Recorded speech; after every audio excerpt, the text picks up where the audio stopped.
back your homes or restore your dead to life. But perhaps I can give you justice in the name of our king.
I can give you justice.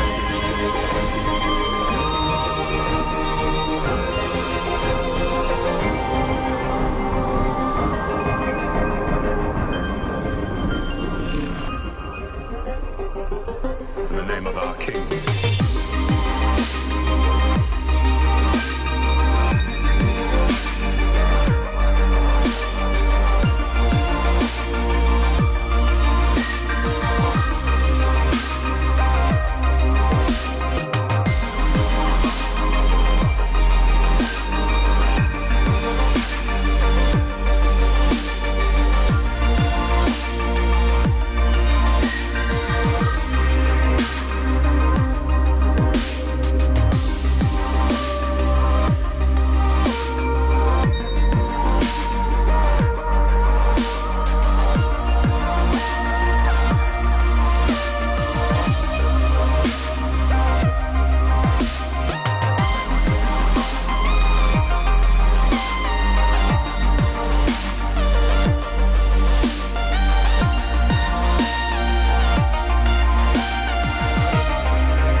Here we go. Here we go. We are live. I think. Are we live? Are we on the right channel? Awesome. Okay, we are. I had to switch it back from James. Apologize for the delay, and I still have a toothpick in my mouth. I was a little long-winded. I'm sorry, guys. No, that's fine. I had to switch it back. I can't follow that up. You know, it was funnier in person sitting right here. Hello, everybody. Hello. I guess a lot of people are here enjoying James. Yes, this is a McCall's Geek shirt. Yes, it is. And I love it. And Val has some of mine. We will be doing some in-depth predictions this year again for characters anyway. But yeah, this is a McCall's Geek t-shirt. All right, let's see what we got here. Let's see. So everybody enjoyed your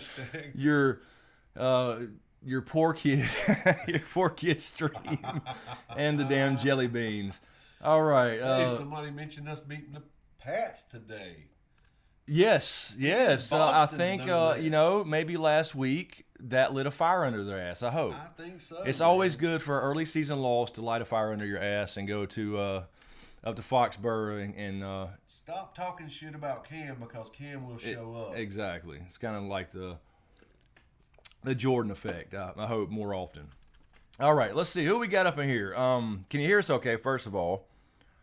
Let's see. We have Tom, Amanda Duncan, Amanda Kane, Carol Amanda. Brown, Anita, Hoonjive, Thank you, Paula. Paula Marie, Ocean Mist, Aaron Hadbig, Thank you, Ocean. Lando Calrissian, Amanda, Cloud City. Ida 1970 Honda CL100. Go Jaguars 08. They're still in the NFL? Jaguars ain't. No, I think they got kicked out a couple. They came in with the Panthers. They did. They've been gone a long time. All right, so can you move the mic closer to Jane? I'm always too loud. It's always me. I'll just turn it that way. I'm too loud. I'm deaf. Jesus Christ.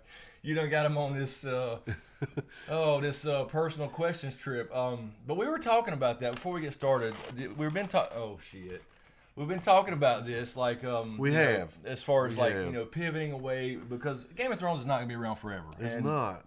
You know, I do have a vlog channel and a gaming channel, so there'll be more stuff on there as well. I got this spread out a little bit, so there'll be some of those type of things on there as well, like ask me anything type things. I've been thinking about that for a while, so we'll definitely get to that. Anita Reinhardt. Said she loved having her name called out. Oh, okay. Give her one in your DJ voice. You is goofy tonight, James. Love it. Yeah, you are. There's the Dork Knight, Mike Bergheffer. Is that right? Mick Bergheffer. I'm sorry. Let's see here. And Ocean Mist has more cooking vids. Yes. Damn, I could have pulled one off today. You could have. You did that casserole, man. I did, man. I It's keep pretty good. forgetting about it. Everybody's asking. Okay, let's see. So, as far as Game of Thrones goes, there's not a lot of news right now. I guess there's a little bit. I guess Maisie Williams has shown up in Belfast for filming. That's really it. There's not really nothing else besides the build-up of Winterfell stuff. There's already a question coming in for you. Where? Andres Rodriguez. Where's Right that? there at the arrow. Right below. at the arrow, Just go arrow. right below, right there. May as well. Okay. So, Andres Rodriguez, what's the best way for Daenerys to die that isn't childbirth? Because I assume it might be childbirth too. Yeah, that's what I think. I think with the Nisa thing, John already stabbed her in a way. So I don't know. It just seems to fit. But I don't know. I keep leaning more and more towards Dany being the one dying if the Night King has to die for the symmetry thing like we talked about. I totally agree. But I don't know. I mean, I would, it'd be cool to see her die in battle doing something cool too. Mm-hmm. But I don't know.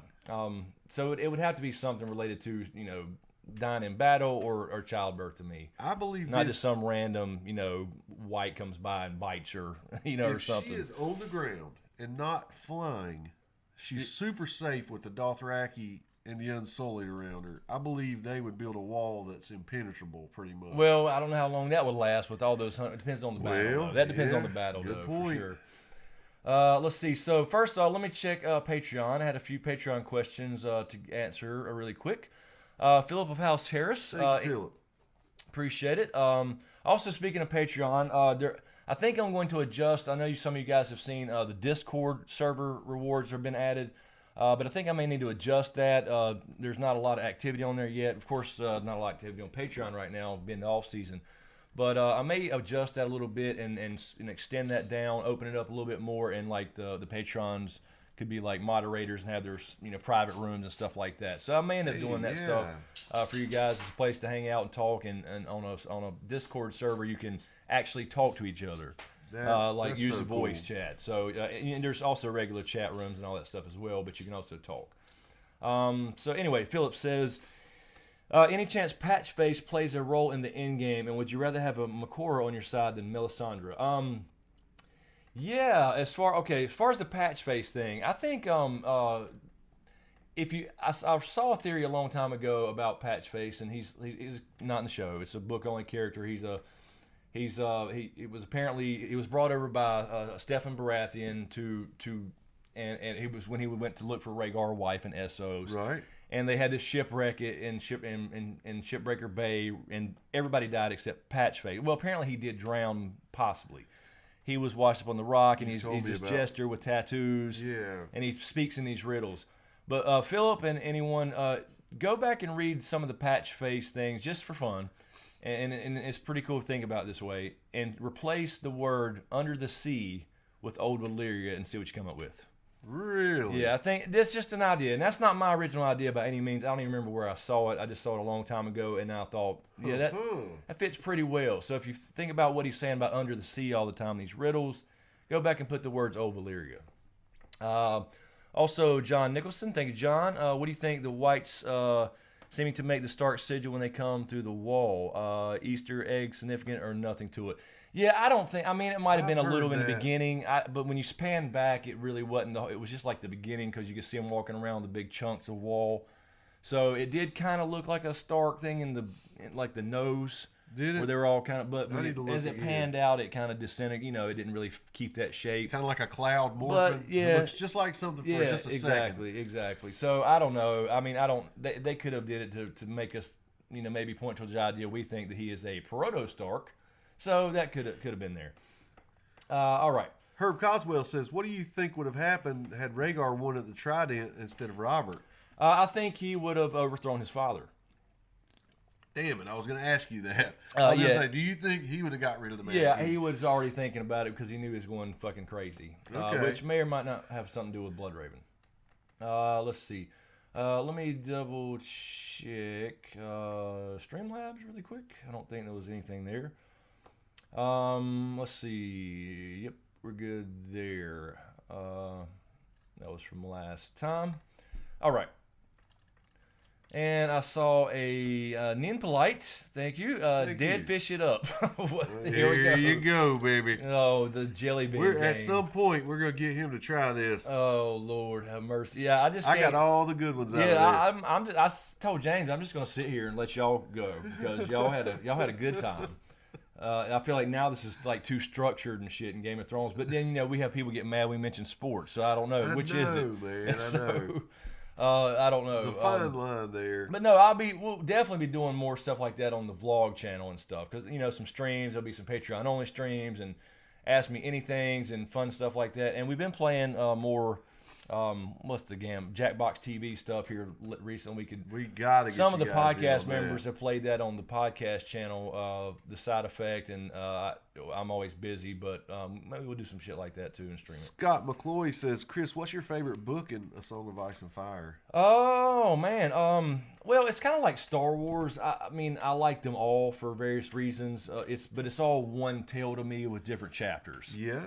But, it's like with Star Wars, if I had to pick the original trilogy at least, I would pick Empire. So, say you were going to prison, and the warden says you can only bring one of these damn books. Yeah, I don't know. I liked A Feast for Crows. A lot of people didn't like that for some reason. But I like Dance too. You get to see a little more come together, but also like a Game of Thrones because it sets everybody up, and those, you got the you know what I'm saying? So I don't know. I'd flip a coin. Honestly, yeah, it'd flip a coin. Clash. They're all great. But yeah, to me, it's one big thing, and it's just different chapters. You know what I think would happen? So if I had to go to prison, pick one book, I'd tell them to get me the one that's printed with all one big ass book, be about this wide. I think you go to prison and come out with your own book. That's what I feel like. Yeah. That's true. That's true. Could be something to that too. Let's see. I saw a super chat come in. Thank you, Fleischer236. What about obsidian candles? 3 parts. Will we see them in the show? If not, will we see them pop up in the books? If so, in what context do you think? The show, I doubt it. We're talking about glass candles or obsidian, dragon glass, same thing. Right. And they can be used, if anybody don't know what they are, for show only watchers, to send dreams or visions. That's how Quaid keeps in touch with Danny in the books. Okay. So, the show, I don't think so. I think we would have probably already seen them if we were. But they're definitely there in the books. That's what they mention about they're burning again because magic's back and getting stronger. So that's the context right there. And then, they're already being used there. So that, like Quaid keeping up with Danny and stuff like that. So other than that, I don't really think there's much more to it because everybody's going to start to converge in one location versus this thing. We'll probably see more of Quaid in the books talking to Danny. All right, let's see what we got going on up here. Whose birthday is it? Happy birthday, Amanda. Which Amanda? Whose birthday? Stewart? Happy birthday, Amanda Stewart. Happy birthday. All right, let's see. Anita says, Q&A, what do you think about Amelia's blonde hair? You think she is still wear a wig, or could they explain her short hair because she lost a battle, Dothraki style, cutting their hair loose? Yeah, I don't know. It seems like... her hair's still short, but of course they're not going to film till probably later this month starting. So you could grow a little bit, but I think she would still need extensions even if she uses that. But to me, it's not as light as the Danny character. So I don't know. I don't know what she's planning with that. I saw that picture. You know what I mean? So it's like it needs to be a little. I don't know if they're going to keep the same color they've used for 7 seasons. That she would still have to wear a wig or definitely extensions for sure. Somebody said it's just her way of saying, "Oh, this is the last season." Yeah, symbolic. could be. Oh, there's Corey Grixon. Who dat? Still ignoring me. I haven't ignored you, sir. Corey. Who dat? Who's that? He won a game and he's talking shit, knowing he should be 0-4. Did y'all win today? I don't even know. I know Atlanta lost today, which is fine with me. I don't even know if Tampa Bay's played. You saw what you sparked in us, Corey. We'll play you again, and we're going to dust your ass. Oh, yeah, but we always split it. Almost every year we split with them and win at home, and they win here for some reason, especially when Corey was coming up here going to games every damn year, every damn time. We beat them at their house, they beat us at our house. Makes no sense. All right, let's see. Andres says, Q&A, what do you think Sandor Clegane's fate will be? I think the Hound goes out by fire. Something to do with fire where he doesn't freeze up for once and he saves somebody doing something. I don't know exactly what that is. I would love to see Clegane Bowl, and people think that's kind of guaranteed now. I don't think it's guaranteed. I think there's more of a chance. Because of that face-to-face Because meeting? of the face-to-face, you know what's coming for you. You've always known. I don't think it guarantees I don't. The way he said that in the third person, Yes. I just thought about the fire thing. So I don't know. I'm not 100% on Clegane Bowl, but it will. The Hounds for sure will involve fire in some way if he has to die. But there's just been too much build up for it. Let's see. I think I saw another super chat. Zoza Page J. What's up? Is that right? Yeah. Thank you, Zoza. Hey guys, always a great Sunday night with you both. I keep wondering if the scene when John burns his hand, the hand while Qyburn was checking it out, is that what Jojen was watching during his vision? Yeah, that's a good point. But I think Jojen was seeing himself, his own death. What the hell was that? Sorry, just a little hand. Oh, the little. Oh, I got you. Yeah, I didn't even. It looks like a cat. Is that a cat? Or an antelope? What? I guess it's supposed to be. But yeah, I think that was Jojen seeing his own death with a Roman candle that leafed through. Is what he knew he was going to die before he left. But that's a good little parallel, I guess. I don't know if they had that planned that way that far back. Let's see, where were we at here? Hello, Fred. How you doing? Let's see. Let me scroll up and grab. What on profile pic? Yeah. Okay. Corey said, we still have that bet with profile pictures. Oh, you supposed to have some. I mean, I didn't see his change the last 3, 4, 5 years. I don't remember. But yeah, and I don't have any Saints gear, Corey. I burned that shit. James wiped his ass in the woods on a camping trip with that Saints shirt. You know what I'm saying? That Super Bowl Saints shirt you brought up here. Yeah, he on another camping trip. We was out gold panning in the woods. When I got done with that shirt, you could lean against a tree. Oh shit, that was funny. Yeah, that was some fun times. We've all been there though. If you're going camping, you know what we're talking about. The bitch of it is, I didn't even think about bears till you mentioned them. That's right. But it's true. I mean, we're out there thick. All right, let's see. Amanda's got a question from Tom Bice. Is that Bystander, sorry. Oh, okay, sorry. Yeah. For the repeat, are white dragons faster than living? Basirian seemed much faster while taking down the wall. He did. We thought that too. Yeah, I mean, I guess. I don't know. He damn sure looked faster. I thought that was the only bad shot of the show where you first saw him, like, I guess they're watching him or looking out as they see the whites coming. Yeah. And then he just flies up, like, almost past the camera. Right. That was the only shot that looked bad to me. Right. I know what you mean. CGI-wise. Yeah. It was odd. So, I guess. I don't know. Maybe he's got some ice spurs and he's really jamming. I guess so. Danny's nice. So, yeah, I'm not sure. Aaron 44K, what did Podrick do to those girls? He just did the Southern thing, went downtown. That's all. I mean, we saw a little of that in the cave. I just wanted to kiss you there, baby. So, I mean, that's what I'm guessing, right? Oh Lord. Let's see what we got here. Danny, would you like some sausage? Purple Haze, great to see you guys. Really appreciate you keeping scrolling up, keeping us coming through the exceptionally long night away. Yes, it's going to be a long one. It is. Assuming they do go that long filming. They're supposed to film till next, what was it, August. Damn. Wow. So that's definitely a 2019 thing. Maybe Yeah. back to April again. Who knows? So hope you like looking at our faces because we'll be here. Yeah. Be careful, Chelsea. Nightbot will get you. He's an asshole. Let's see. Kyle Doves. He danced for the James style. What am I missing? He danced for them James style. Did you do a dance on your? I know you sung. I know did. you sang a song. I think I did. Yeah. Oh shit. Jay Scar has a question from. Hold on, I'm trying to I lost it again. Jay Scar, thank you. Meekson. Wait a minute. Meekson DJ Meeksons, I think. Q&A. Why hasn't John's stab wounds healed? Well, I mean, technically they did. They're scars.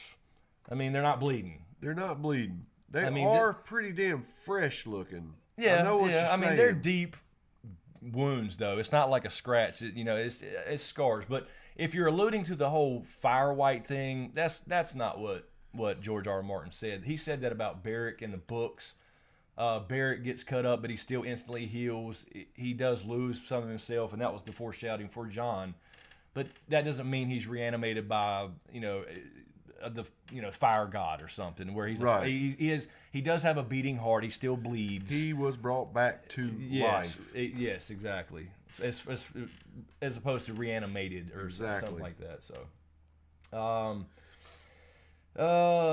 Nick Saint, Smokescreen. Hey, don't you think the Night King can throw those ice spears while mounting his dragon? I suppose. Yeah, he should be able to make them right there. We never seen them actually make one. That's a good point. I want to see him form one Sub-Zero style and sling one. Damn right. He should be able to. I don't see why not. I don't see why he can't either. Super chat from Dave. Thank you, Dave. Game Ball. I'd love to see Sandor kill Gregor with fire. Cheers. We would too. We would too. We said that many times. That as far as how the mountain has to die, it might have to be by fire. He's so big and strong, and I don't see anybody being able to stop him. I don't know. And now you got to think about it too. The Hound's injured. He's got a limp. So and they did fight in season 1, and it wasn't that spectacular. So you know what I mean? That's a good If you think point. about Clegane Bowl 1.0, You're right. it's not that big of a thing. I mean, I would love to see it. Don't get me wrong, but I think it could happen that way with fire. Like he lights, I can see the Hound lighting his sword on fire after he's seen Beric do it and Thoros and killing the Hound with it, or killing the mountain with it. See that? Yep. So that would kind of fulfill both sides. So that'd be a good little combination. Be kind of cool. Super chat from Purple Haze. Thank you, Purple Haze. I do not see a question though. My brain. If you had a question, try to get that back in the chat. Maybe a moderator can grab it. Let's see. I saw one a second ago. Hold on. I lost it. Okay. I completely lost it. I saw one from somebody. Damn. Oh, there we go. Here we go. David Flood. Cool. Why has no one south of the wall questioned John about abandoning the watch? Not many people know he died and came back. I do think. I think they do off screen. I think that story's been kind of propagated off screen because people hint that they know about it. You hear Sansa, for example, saying after what he's been through. You know, obviously it's known to a few people. So I think that's essential. What's going on is, you know, they did tell people. Does that mean anything? I don't. I think it's just on our end. Nobody's complaining. Yeah, we're not. Are we? We ain't having any problems, right? I think we're good. Are we? Anybody have any issues with the stream? It says stream is healthy. Yeah. So yeah, it's probably this shitty internet since they changed the name of the company. Oh God, it's so horrible. I mean, it's not horrible all the time, but it has its times. Carol Brown has a question from Tom. Let's see, Tom Bystander again, I think. Bystander will, I guess. Viserion breathed fire for about 10 minutes straight, and oxygen equals fire, so does he not breathe too? Because the dead don't need to breathe. I mean, the only way you can explain that is kind of the magic armor. That's right. I mean, he's dead, and like if you've looked at the anatomy of a dragon and how they actually breathe fire, what were fire fuel sacks or whatever. Yeah. Nothing would be functioning. He has no heartbeat. Right. So you just gotta look at it as magic. It's magic. Yep.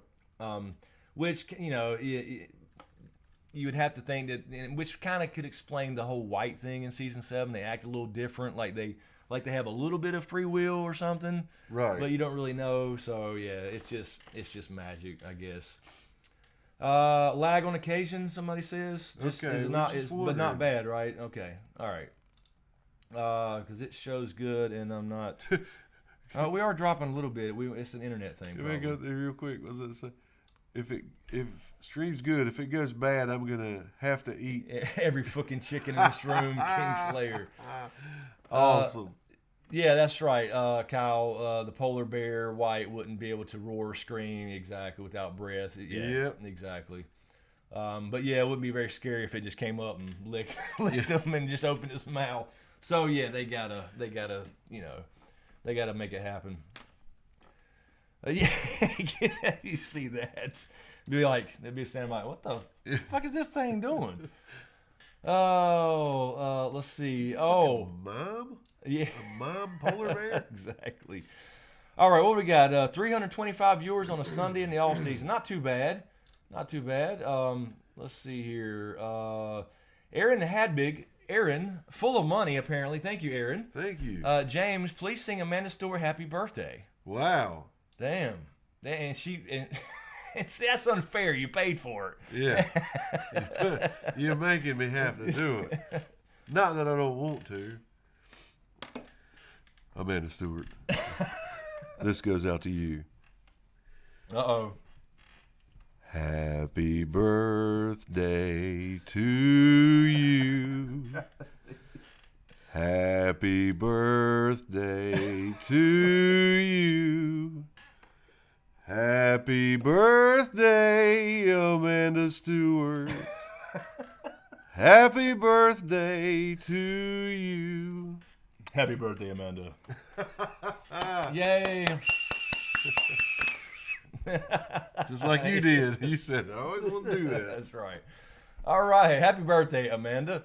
So thank you, Aaron, for putting James on the spot like that. Dragon5616, thank you, Dragon. Who will Arya kill next? Yeah, right off the bat. Man, you know, I don't know. She's got the taste of blood fresh now. But she also kind of had the makeup scene with Sansa, so you're thinking like, okay, maybe she's calmed down a little bit. But I think she fits into the end game. I think it could be Melisandre, but I think Melisandre could go out with a boom, literally, almost, because Melisandre is on the list. Yeah. So does she come back and fool Arya with the makeup, or the makeup, you know what I mean, the old lady makeup, her real self? Right.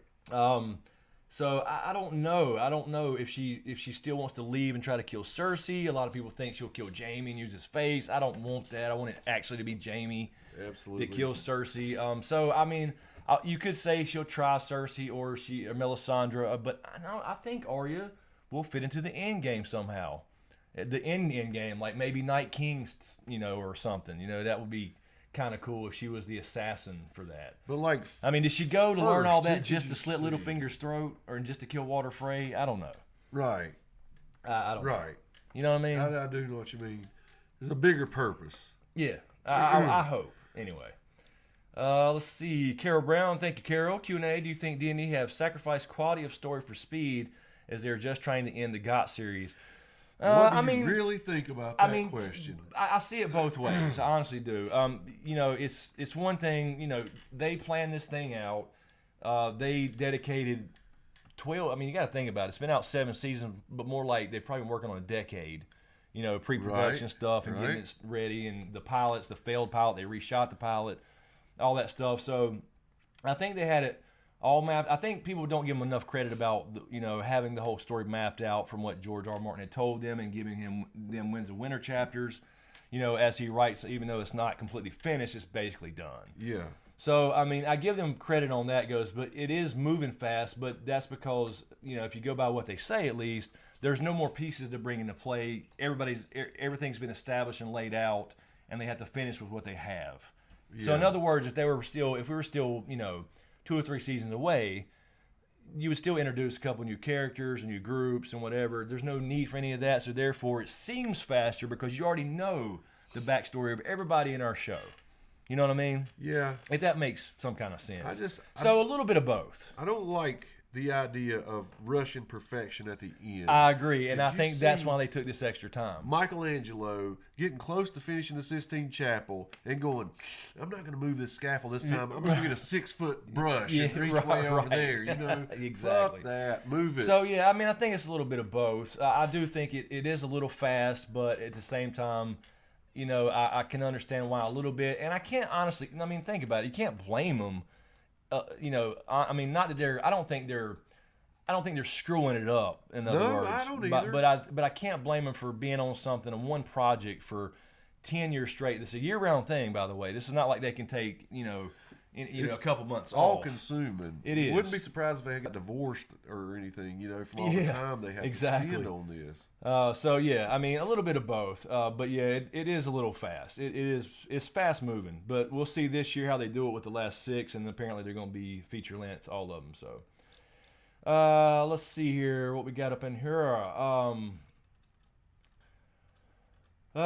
Steph Snow says, Q&A, Chris and James, both of you want your Rust idea off the top of your head. How does season 8 open?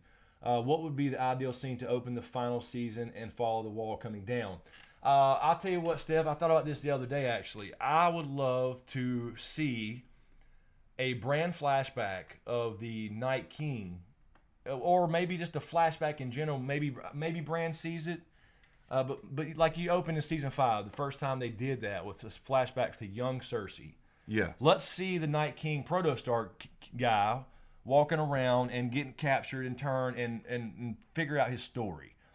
Please. Or, you know, something like that, or like what the Night King wants after he's created. Right. Something to give us the answers as far as what his goal is. Yeah, I feel like it's going to open in Winterfell with the arrival of Dany and yeah, I think that's probably a lot more likely. But as far as wishful thinking, yeah, I want to see. Right. I want to see like why they picked him.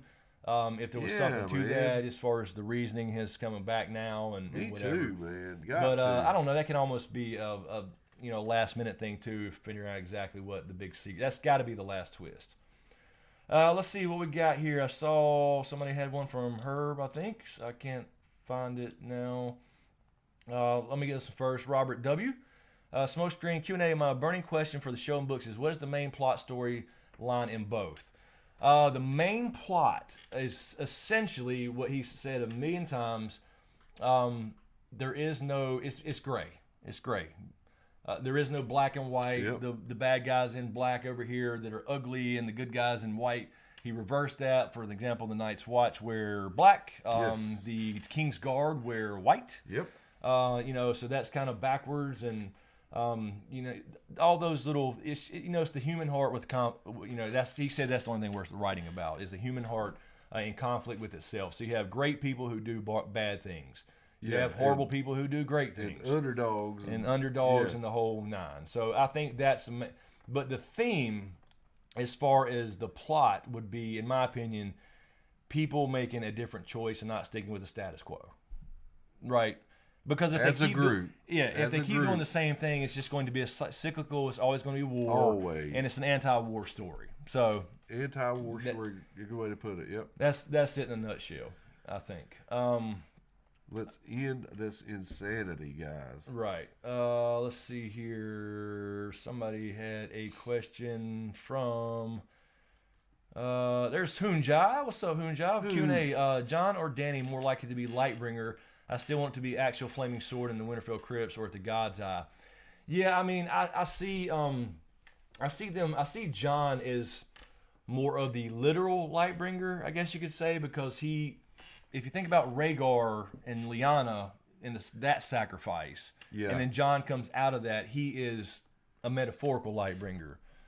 I just don't see it being an actual, physical sword that does something completely the same exact things Valyrian steel does now. Right. Or dragon glass really or let whatever. that soak in for a second. Yeah. Valyrian steel sword by itself kills them. Right. What extra is a flaming sword gonna do? Right. Nothing. The Yeah. goals kill them. It just can't be. But also, Dany's also the Lightbringer in a sense with dragons. Dragons have been described as flaming swords in the books, for example. There's that. Now those flaming swords do a little bit more than a Valyrian steel They sword. They do. Bigger scale. Yeah. Bigger scale. But but then again, we haven't seen the Night King or a White Walker get hit with dragonfire either. He walked through that, what was left of it. Right. But it's hotter, more magical, so we'll still see if he gets if they can get burned up by dragonfire. We really don't know the answer to that yet. I thought we'd find that out in season 7 during that battle. Let's see. I think Carol had this from her, right? Okay. Grabbed Herb's question that I was looking for. You think next season Gendry returns to Winterfell? You think Ken and Arya could reunite and maybe hook up? It has been foreshadowed via Robert in season 1 and Gendry in season 3. Could to be fan fiction-y. Yeah, I mean, I would love to see it, but if season 1, Arya tells Ned she's not going to be a lady, it's not her, and then she goes through her changes, but she had a thing for Gendry. It's pretty clear. They were different ages then, but now they're grown up and older. So I could see that, but I don't think Arya is that person. Do you think she is? I don't know if she'll settle down in that sense, unless it's for the family. Yeah, I don't know. She's it's hard now to say. ruined from having those kind of thoughts and emotions. Do you? Yeah, think, I don't know. From that training that's a she good went question. through, That's a good where question. She's just too cold. Does she even think about hooking up or think about romance, and how would she accept somebody coming up and offering her flowers or a gift or something? Yeah, I don't. That makes you wonder, like in the scene with Sansa and Arya, where they kind of made up at the end after Littlefinger's death, and she started showing more of her humanity again when she was talking about her father and said, "I miss him" and stuff like that. So that's a good thing. So maybe she opens up a little bit now. We've mentioned that before as far as the Gendry thing, and maybe he ends up ruling the Stormlands at the end of this thing or whatever. And Arya becomes, his lady, like they mentioned before with the foreshadowing, possible foreshadowing with that when they were in the Riverlands, heading toward the Wall and all that good stuff. So I'm 50-50 on it. I can see it if she changes or kind of gets her, fully recovers from her identity crisis. Yes. But I can also see that that's just not her, the whole time. Even before she went through the whole thing, running with her family, getting killed and all that, and went over to Essos, she was still already had told Ned, that's not me. I want to be a fighter. I don't want to be a lady and sew and wear pretty dresses. Right. So, I mean, she's never been that type of person. But could you see that come back around? But yeah, I could at the same time. I If she could. settled down, could you see her then being, because she's very skilled, she Yes. might be the best needlework person around now. That's true. But let me ask you this, that just made me think of something. Has there ever been any mention of a love story in Brienne's past? The only mention is that of the whole Renly thing, why she loves Renly so much, because all the kids mocked her, but Renly danced with her to Okay. mock them and made all them jealous. So other than that, really no. But that broke her heart. But Renly was the one to kind of save her and dance with her and everything, Okay. and that's why she loved Renly so much, because he was a nice guy. Gotcha. But yeah, but Brienne the Beauty is another big thing, that kind of nickname. And you hear, like, when you hear the Maggie the Frog prophecy, for example, a lot of people think about when she says a younger, more beautiful queen, and then then you think of Brienne the Beauty, because Dany obviously is beautiful. Yeah. You know what I mean? Yeah. So there's a lot of cool ideas with that. So let's see, what's Bo got? Everybody's saying something nice here. There we go. Okay, it's right here. Thank you, Bo. Since we got Rhaegar Lyanna marriage flashback, what are the chances we get a Harrenhal tourney flashback? I would say since we got that on the show, it's probably little to none. I just don't think for the show, especially like we're talking about how fast they're moving, that we need to see, Night of the Laughing Tree or Rhaegar win the tournament, or her give her. I do too. I want to see it just to see it, but I don't think you absolutely have to have him giving the flowers to Lyanna. But I would. There's no reason for him to go back and revisit that now that they have the final truth about Jon. Right. So I mean, unless they throw the Howland Reed piece into it, which would be the Light Night of the Laughing Tree stuff, just to give him some backstory. Then we see him in the present as an older man and all that good stuff. I just don't see it happening. I don't think there's any reason for it. Let's see here. Varda Regulator says, Smokescreen Q&A, do you think Bran could share his visions with another person through the werewood like Bloodraven did with him? Maybe even Jon himself. I don't know. I think it's possible, but it may take time. But I don't know, because if you think about it, Bran received those because he already had the gift. And in the show, the other Stark kids don't have any. They don't even warg. So, I wouldn't think so. Just in the show, at least, I wouldn't think that he could for example, touch somebody and let them see what he's seeing. Yeah. Because otherwise, he would have done that with they cut out that scene where he told Sansa about Littlefinger, and they may have done that and let her see through his eyes or something to let us know that he could do something like that. Right. Now, is there something more there? Sure, because I think the Night King and him connection, the touching in an actual vision where the physical touch. Yes. That could come into the end game. So we talked about Bran and the power up, something to power him up. Yep. Whether that's at the God's Eye or whatever. And so I don't know. It's hard to say. Carol has one from Claire. 1000. Do you think we will see Nymeria and the Wolfpack and Ghost helping them in the battle? I do think we will see the Wolfpack again. I just can't see them in. I mean, that's not the scene for the Wolfpack. That's not the end scene. It can't. I mean, I can't see them ending on Nymeria. Okay, we're different now. Go ahead and run off, just to bring her back for that, and then her not follow or at least be around Arya in some way where they, you know what I mean. I would love to see that come to the end game, and that's where we talked about last week or the last few weeks. Bran getting involved directly with the battle, he could warg instead of a dragon the whole wolf pack. If there's, now I don't know how good they would be in battle. They wouldn't last long. But if there's enough of them, it could come into play. It could be cool. When I was young, I lost a dog named Killer, and he ran away. Wait a minute. You were deathly afraid of dogs. You had a dog? No, he was little. Oh.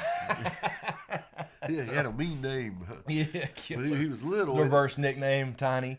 He ran away when I was in 6th grade. And I'm going to tell you, later in life, I went to this lady's house and told her I had a dog that looked like this when I was young. Right. And he's really old and he can't eat anything but like soft stuff like liver mush now. Right. Well, she said he wandered up one day about 15 years ago or whatever. Dude, that's about the time I'd lost Killer, right? And we lived so blocks you apart. actually found your old dog. Yeah. Long story to say this. Killer didn't recognize me. Right. But these are different than that. They have a bond. Yes, You a know? blood bond. So there's Yes. no way that scene is, oh, we don't know each other now. You know what I mean? There's a bond there.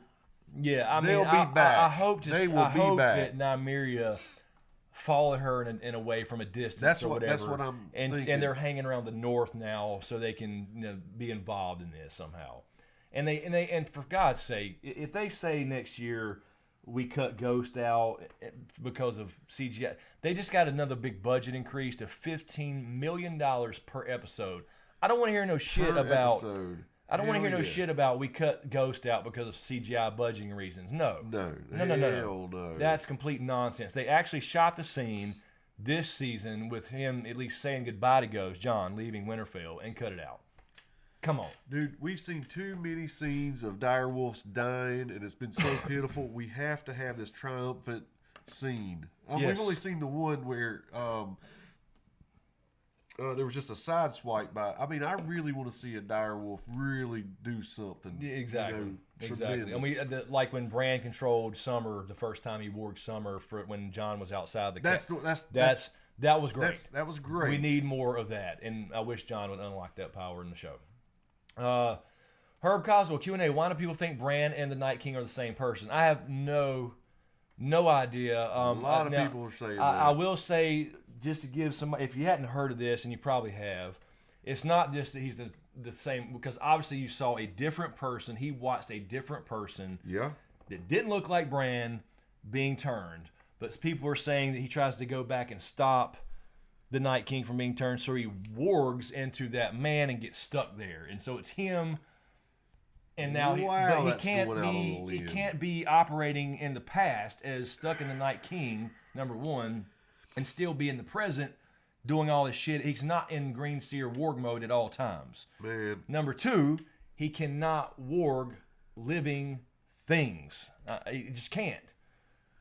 He can't like people is what I'm saying. Right. Hodor was special because he had already done it. It always happened.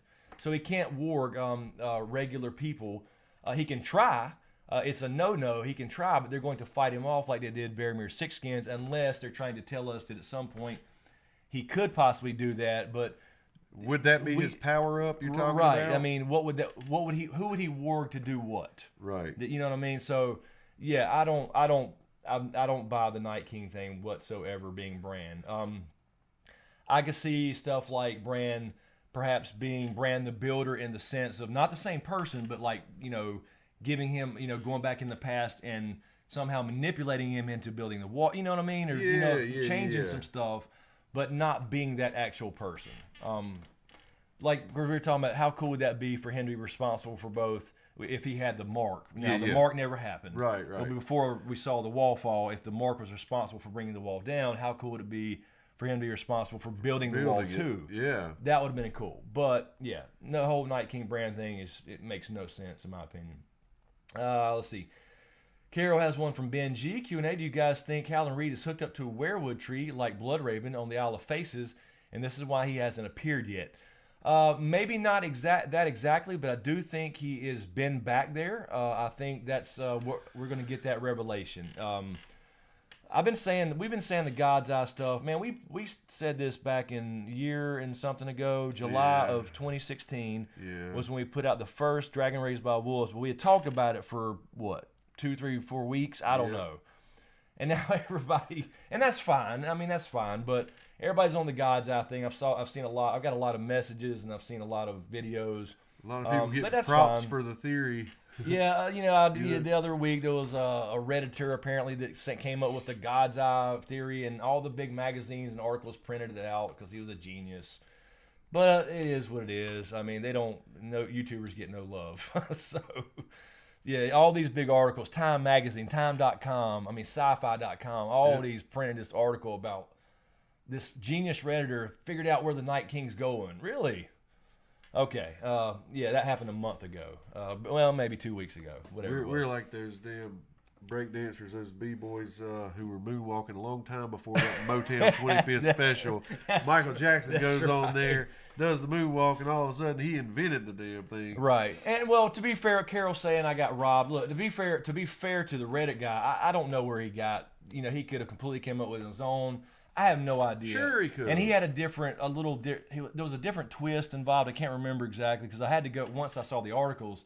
I went and read it, and he had the twist about there was something about that went with it. You know what I mean? It was completely different. Right. But the God's Eye was the main thing about where he's heading, and like I said, I don't know where he got it. I just know that they grab print because it's easier, so they can copy and paste basically, and they run this article. And it started on Nerdist. Nerdist.com, I believe, and then every other big, sci-fi entertainment website picked it up and ran with it. So, good on him, good for him. But yeah. Because people can have the same thought, but it was just sad knowing how long ago that's. Oh been. yeah. It's just one of those things. Like, damn, I wish they would have, watched the video a year ago, and maybe that'd have been a little different, but. It is what it is. You can come to the same conclusion that has happened before. Let's see here. You check Streamlabs? I have not. I haven't seen anything, but let me double check, and we'll take a quick break. I think we're about an hour, and I still feel like this is a failure because you had this awesome, bean eating stream. Are you eating a shit bean right now? You want to get a shit bean, don't you? Okay. We do have a couple Streamlabs. So I'll grab these really quick. Bo Baratheon, thank you, Bo. All right, fellas, here's one for you. The Hound tells the mountain that you know what's coming for you, the foreshadowing of the game, or did the Hound see the night king take over his body since the mountain is undead? That's a good question because that's what we've been saying, Bo. The way he said that in the third person, like you know what's coming for you. You've always known. It's not like he didn't say, "I'm going to kick your ass," like he normally would. Yep. He would be the one to say. Absolutely. Right. Say I. Right. So I do think it's involved with fire. And it would be very cool to see now the magic, as I said last stream, is kind of leaking to the south now. The wall's broken. The magic that Night King brings with him, he could actually be turned, and that would be great. It would be. So I hope to see that or something like that. But yeah, I would like to see the Cocaine Bowl happen with fire. Bo again, Bo Baratheon, thank you. All right, fella. Nope, that was I got this. Oh, okay, wait a minute. Is that the same? That's the same one. You did it twice, I think. Yep. Yes. Sure did. You did. Okay. Sorry, Bo. I don't know if you meant to do that, but you had the same question twice. But thank you, Bo. Thank you. Wake Up Dead, thank you. Foreshadowing series is finally back. Thanks, man. I'm so stoked. Keep up the great work, guys. Yeah, I'm excited too. Wake Up Dead. Yeah, I was actually excited myself to start doing those again. Those are fun. Those are fun because let me tell you guys how I do these too. I've had questions about it, so I'll just say it. I just sit on and watch the episode again. Yep. And I watch the whole episode, and I pause and say, and I just try to remember. I don't go look it up or like other episodes. It's just off the top of my head. So I'm sure I miss a lot, but I think some of it comes out pretty good. But that's just me sitting there going, okay, that line or that scene, or they switched to Danny right here, or whatever. And then I try to remember everything that's happened in every episode from that point on. And that's how it goes. And so I recorded those. I watched the whole thing and record 3 videos in a row. Right. So anyway, I'm happy to be doing them again. They're fun. There's a hashtag Eat a Bean, Chris. Oh shit! Give me the motherfucking bean. Right before we go to break. Yeah, so I can go. Dude, I just actually ate a damn sour milk one again, and you didn't say nothing. No, I was letting you talk. Okay, it was horrible. I'm gonna eat a damn bean. What is wrong with y'all? All right, buddy. Damn, you're on the line. I gotta there spin you go. it? Yeah, you better spin it. Okay, so I'm just gonna spin this damn thing. Yep. Oh, you get a pretty blue one. Blueberry. That ain't bad. Blueberry or toothpaste. Okay. That's pretty safe. All right, so what am I picking? I that gotta color? pick you out one. I'm colorblind as a motherfucker, so Here. he's got to give me the right color. There you go. So this is supposed to be blueberry or toothpaste. Yep. All right, here we go. Definitely fucking toothpaste. Is it really? You have the worst luck. I'm eating Aquafresh. No, with the mint thing, with the little mint crystals in them. Now, definitely Aquafresh. Oh shit. Yeah. Aquafresh with the mint crystals. You know, the little breath fresheners. Yes. So it's actually not that bad. That's not too bad of one. No, I would take that over sour fucking milk. Do a brown one. How about when I come back to a All brown? right. All right. Okay. Yeah, Colgate Your with first one It was might be bad. Colgate. Scott saying Colgate. Linda H. Yeah, it might be Colgate, the one with the breath crystals, the little pieces of the flakes. You know what I'm saying? Now That's I do what know it what you're is. saying. The little flakes. Yeah. Yeah. So that's kind of like a mint. Yeah, that's not horrible. Kyle Dove says new flavor idea. Camping site. That would be outstanding. Hell yes. Cause, hey, look, Kyle, I was listening to him tell that story, and I remember when that happened. But we've all been, if you've been camping in the deep woods, real camping, I'm not talking about car camping, but when you hike out, yes, we've all been there. And that would be a great camping site because you'd know exactly what the hell we're talking about. Jay Soto, Chris is colorblind and James is taste blind. Yeah, because you was taking those like a champ. I really think I must have ate some bad ones. And Kyle was saying it was rigged. And I was checking, Kyle. I was over here checking. Stopped up, so that might affect. Yeah, that's true. You have had a cold, I guess, so you can't taste shit anyway, literally. But the milk came up my nose both times. I found something on the web about take shooting Waylon. What the hell? But did we talk to Siri? Might have. Sorry, Camping dude. sock. That would be outstanding. Good job. That's great, Kyle. You need to submit that before somebody steals it. So funny. Camping sock. Oh shit. Okay, let me double check Streamlabs, and then we're going to take a stretcher and go hit the bong. I mean, go let the dog out. You know, I saw that too in his stream there. I was watching. Yeah. Let's see. Okay, so we're good there. All right. Hashtag prototype. Yeah. All right. So and everybody still, the stream is okay, I guess. We're dropping a few frames here and there, but it's not bad. So hopefully, if it's not hashtag camping sock. Damn, they've even put the Black black camping camping sock. sock. They combined them both stories. Oh my God. Purple Haze Chris, you're still the main man with the accurate prediction. I appreciate Yes, it. Thank he you. is. Thank you. He And is, dude. it's just being a damn nerd and watching it over or reading over and over. That's all it is. They'll tell you what's going to happen. There's a lot of work goes into it, man. This guy's always thinking Game of Thrones. Yeah, and it actually drives me insane, which is kind of going back to what we were talking about before. It's like I want to do other things too. I love Game of Thrones and Ice and Fire, I really do, but I've got to start, which is why I started the vlog channel. So if you're not subscribed to that, go subscribe to it. The gaming channel, I will say really quick. Yeah.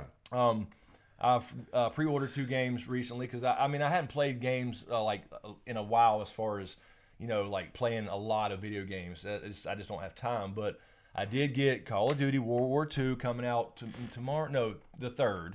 So Tuesday, is that Tuesday? Going to be streaming that some, and then the 17th, Star Wars Battlefront 2. So I will be streaming some of that on the gaming channel and stuff like that. So if you're not subscribed to the gaming channel, the vlog channel, feel free to do that. It's on the main website or the main page there. It's linked. You can see it in the featured channels. So, okay. So I ate a fucking bean for you guys. Some nasty toothpaste. I mean, I can still taste it. I just feel like I've just brushed my teeth and I don't have enough hot water to rinse my mouth out. So anyway, let's go hit the let's go hit the pipe. Let's do it. Let's go hit the pipe real quick. Let's do it.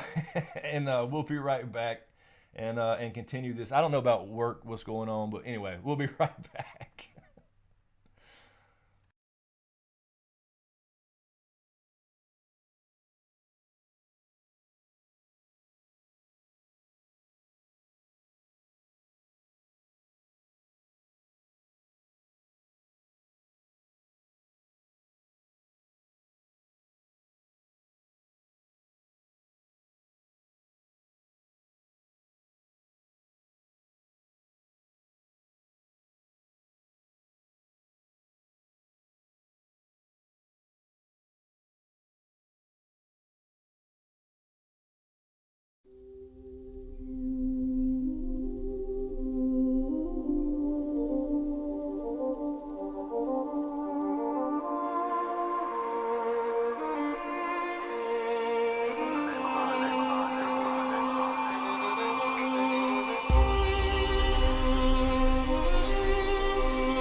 cannot give you back your homes or restore your dead to life. But perhaps I can give you justice in the name of our king.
cannot give you back your homes or restore your dead to life.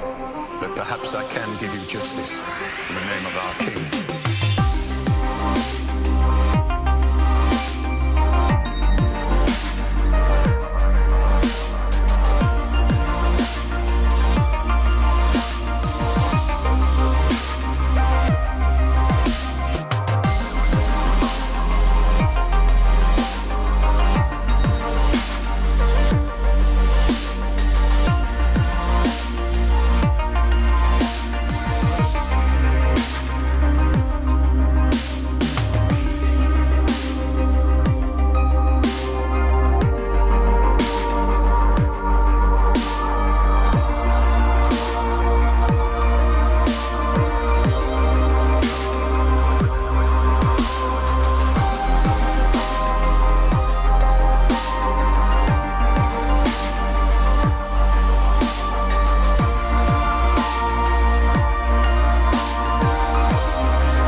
Perhaps I can give you justice.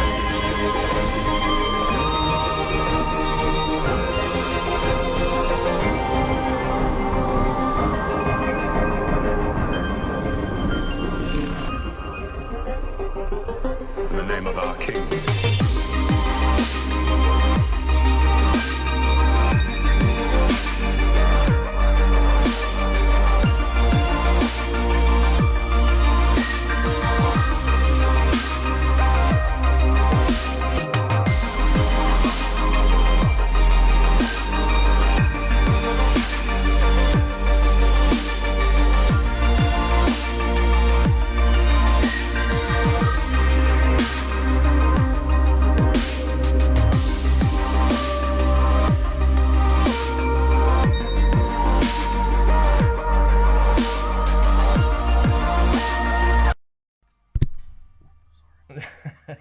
Oops, shit, I hit the wrong fucking button, but we're here. We're here. All right. Is that music? Oh, that music's still playing in my ear. Okay, we're back. We're back. I think we still good on the stream. Let's see here what we got going on. Okay. Let's see. Bo, was that one? That's the lowest amount of people we've lost between breaks this whole time I've been keeping up with it. Really? Yep. Oh, you're still writing numbers down? Yep. Yeah, apparently we're somehow live trending in We are live the trending. all season. You guys rock. That's pretty cool. Unfortunately, I don't do a lot. But if you're here and you're new, be sure to subscribe to the channel. Right. Log in if some people watch this on mobile and they're not logged in. Log in and subscribe. It would help. Thank you. I put some nasal spray in during the break, guys, because my nose was congested and I'm sure you could hear it. Yeah, it's getting cold finally. It's time to go camping, and love we'll have it. some. And I'm sure we'll have some more sock stories.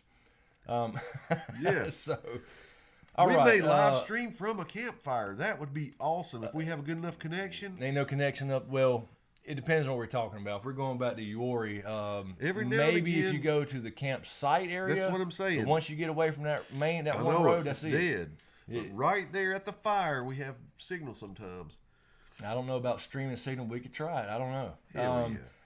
Let's see. Amanda has one from Parker Sullivan. Amanda Kane. How will Cersei die in season 8? I think it's kind of boring to have Jaime kill her at this point since it's too obvious.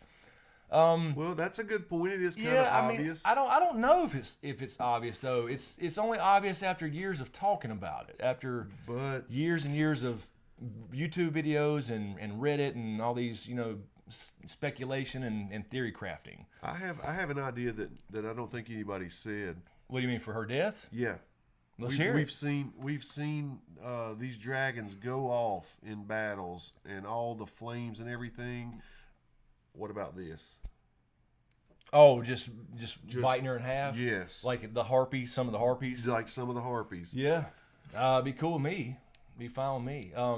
But yeah, I mean, but it's so poetic is all I'm saying for Jaime. It is. But you got to think about it. You got to think about it from the character's perspective, though. We think it's obvious. To her, it's Tyrion. Yeah, it's always going to be Tyrion, the little brother. And I think She would never suspect Jamie would actually do it. I think if Jamie does it though, and Jamie survives, it ruins him for the rest of his life. That was his twin sister. That was the mother of his children. That was the love of his life. Which is why he may have to go out with her. Yes. Which is a big theory. There you Lady go. Warrior of House Brady. Hi all. I hope it's not. I think we talked about this before. I think that's just your actual last name, not Tom Brady, who cried today again. Yeah, we made him cry. Let's see. Carol has one from Raylene, I believe. Hambicki. I think Tyrion promised Cersei the only thing he could do to bring her back to the table to help fight the war, something she wants badly himself. That's the only thing he can guarantee her. That is a great point. Yes. Because people have been speculating about what he offered her. He had to offer her something. And I don't think it was his place. He would have never offered, like, Cersei's child to be the heir. That makes no sense. That would make sense. Like, look, after this is over, you can chop my head off. Man. Because he's sacrificing for the world. Yes. And for Dany, but because he knows that Dany could easily beat her. Not bad. That would be cool. I don't want it to happen though. I do want him to be sipping on Imp's Delight, for sure at the end of this thing. Paula says it's snowing where she's at. I wish I was there. I love snow, man. Yeah, I'm ready for fall, but forget the snow right now. I mean, I like snow a little bit, like where you get it for a day and then it's gone. Yeah, I hate the mess. When I was a afterwards. kid, though, but until you get older and have kids and have to drive in and all that shit. Dude, when we were cable guys, it was the worst. Yes, and being a cable guy, and especially ice, not just snow, but ice. Climbing icy poles is fun. Yes. Let's see. Paula PM has a question Carol grabbed. It's snowing. That's what you just read. It's snowing here, and I'll go light fire, do my own live stream. Hell yeah, do What? it. Do my own live stream. There you go. Yeah, go for it. Let's see. Kyle Dubs, I love snow. Come on.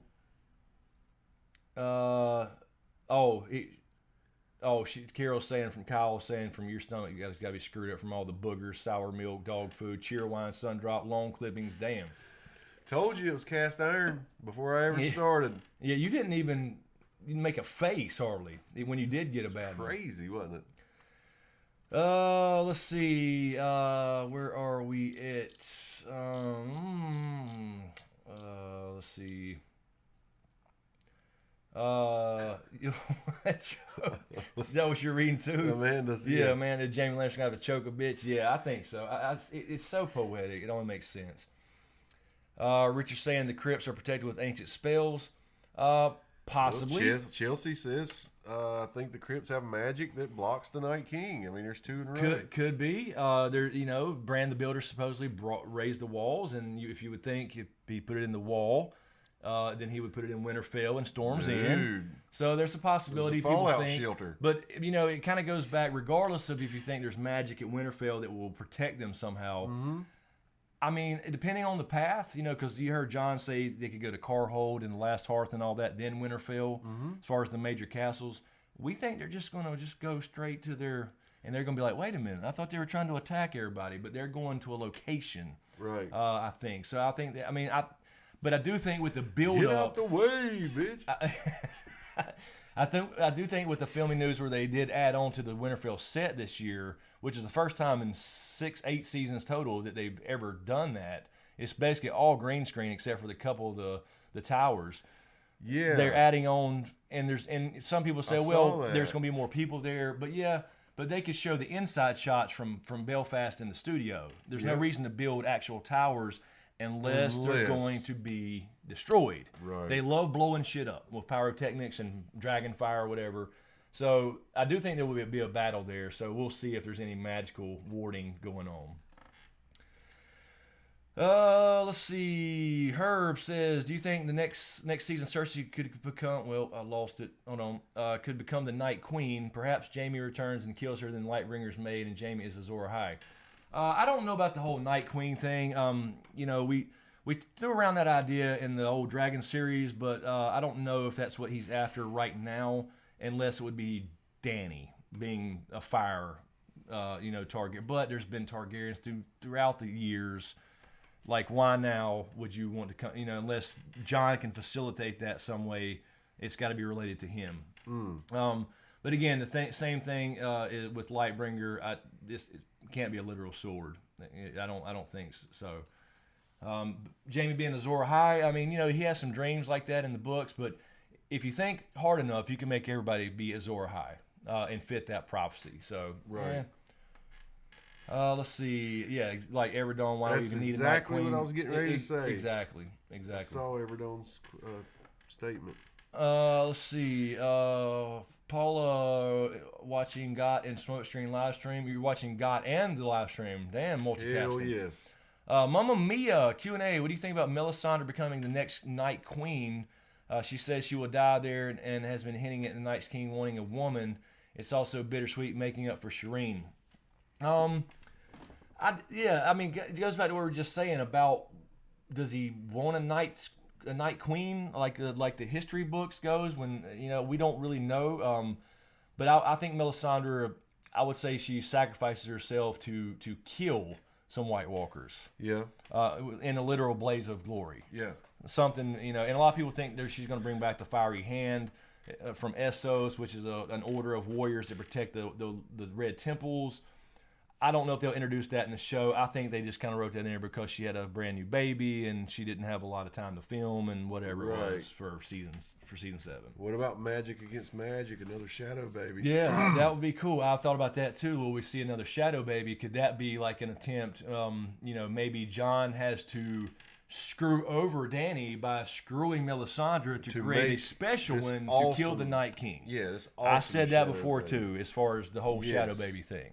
Because Melisandre did try to, you know, come on to him at the Castle Black. She did. God, how and did he turned it that? down. So yeah, that Babe, you lose that your would touch. fit into, you know, the betrayal thing.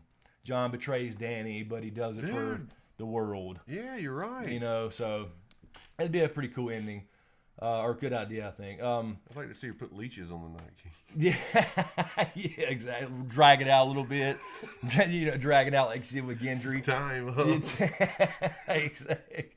Oh man, Amanda Kane has a question for Cat Lover. 1981 Q&A. What if the bittersweet ending as a White Walker survives turns a dead Bran into the next Night King?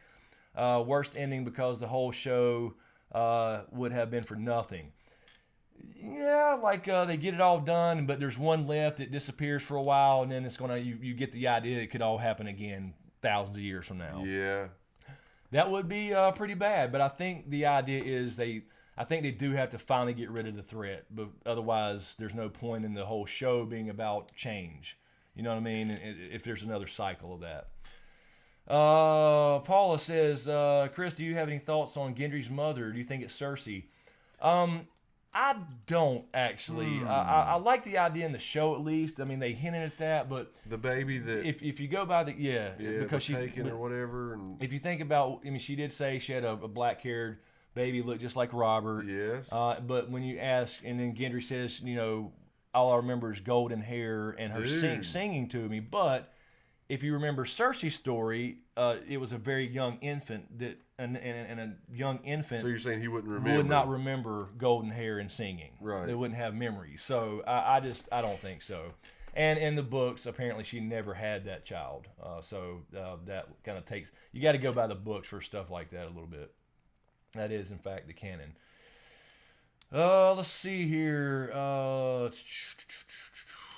Okay. Don't say that. What? Somebody What I missed? says, Scott McCloy says the show is just one of Old Nan's stories. Would be a horrible ending. Oh yeah, It that would be. I do not want to see any of those M. Night Shyamalan nonsense. I mean, I like some of those. Don't get me wrong. Right. Like Yeah, Sixth I know what Sense you're was saying. perfect. Yeah. But you know, something where this whole thing was never happening. It was being read, or Bran wakes up and it was all a dream. He's still a kid. Yeah, dude. No, that would be horrible. I agree completely. Let's see. Slope with the super chat. Thank you, Slope. Thank you. So they buried Rickon in the crypts of Winterfell. Wouldn't he become a white?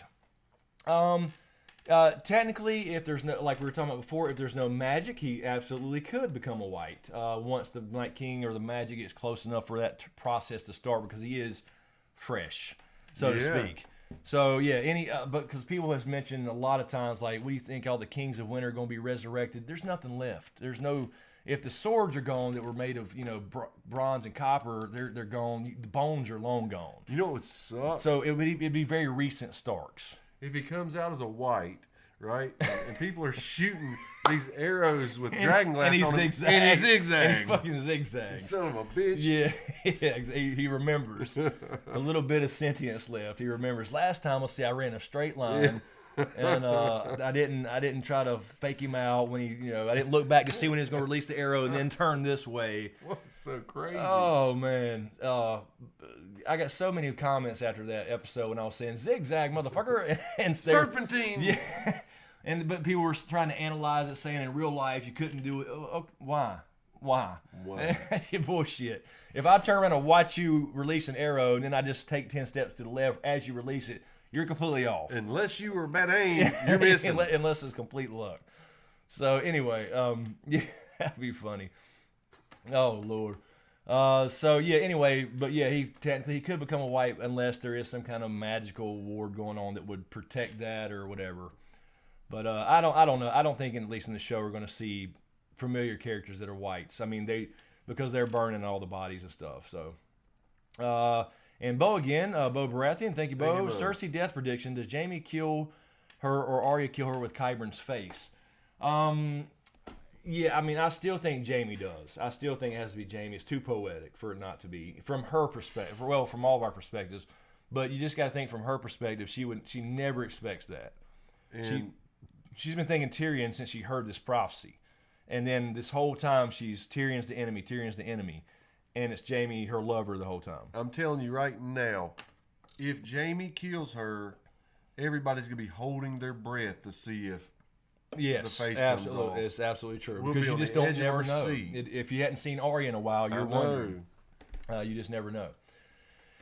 All right, let me double check Streamlabs and Patreon. Okay, good there. Where's my Patreon thingy?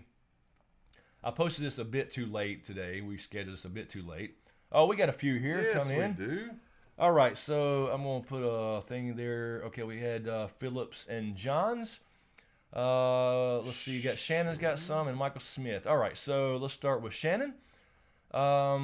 Shannon Reynolds, thank you, Shannon. I posted something earlier about the fate of House Stark. What do you think will be the fate of House Stark now that Rickon and Robb are dead and Bran is the three-eyed raven?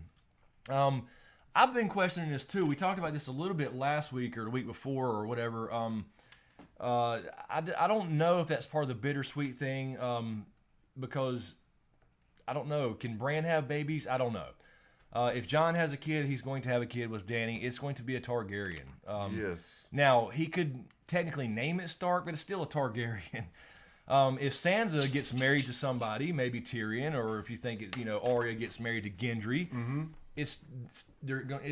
even though it's the right blood, I mean Stark blood's involved, it's still going to be a Baratheon, or if he's raised up, I would imagine by Dany to take the name Baratheon. It would still be a Baratheon, or in Sansa's case, a Lannister. So, there may not be a House Stark after this thing. You know what I mean? They're just birth of the hyphenated name in the show. There you go. It could be. Because, they would have to completely flip rules and say, okay, Sansa gets married to, say, Tyrion again, or just for example, and they'd have to flip it and say, well, we're going to be Stark still. Our kids are going to be named Stark. I'll keep my name Stark. Like a celebrity marriage. Yeah. But on paper, it's still not. Just in the media. Yeah. So I don't think they're going that far because he does base it off real history. So I worry about that as far as the Targaryens and Stark, except for the child is both. But it still would be technically a Targaryen, I guess. You know what I'm saying? Unfortunately, yeah. So I think that's a good question, and it's not looking good as far as an actual Stark baby with that name.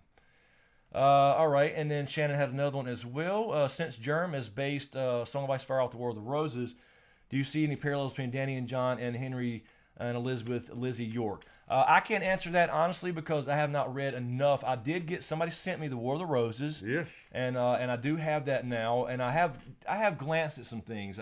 Don't get me wrong, I have seen, but I'm not educated enough on the War of the Roses specifically. But I do know that there are certain characters that are based off real characters real history from the War of the Roses. But there's also a mixture of characters.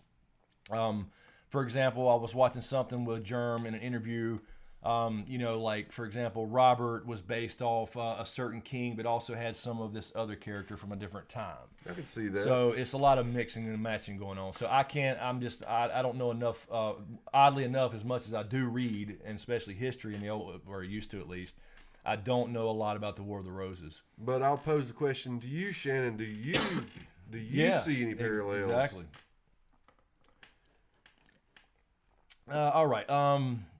And Shannon Reynolds, again, thank you, Shannon. Do you think there is a chance that Dorne might join the fight in Cersei, against Cersei at least?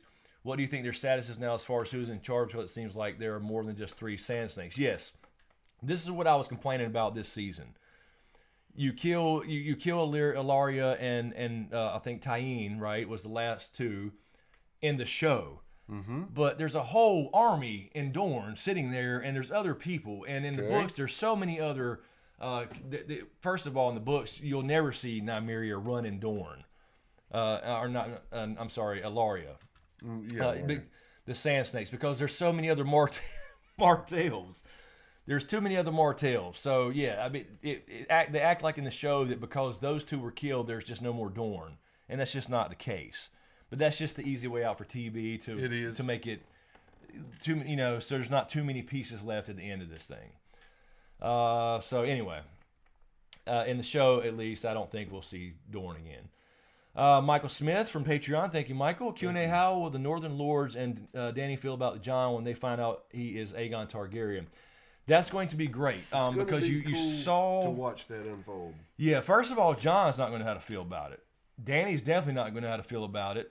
It'll take a while. He'll still consider Ned his father. He grew up with him as his father. It doesn't matter about that. So Rhaegar, in his mind, will be the sperm donor. Mm-hmm. Although Rhaegar had great intentions, he didn't mean to leave him. He just got killed. He did his duty and got killed.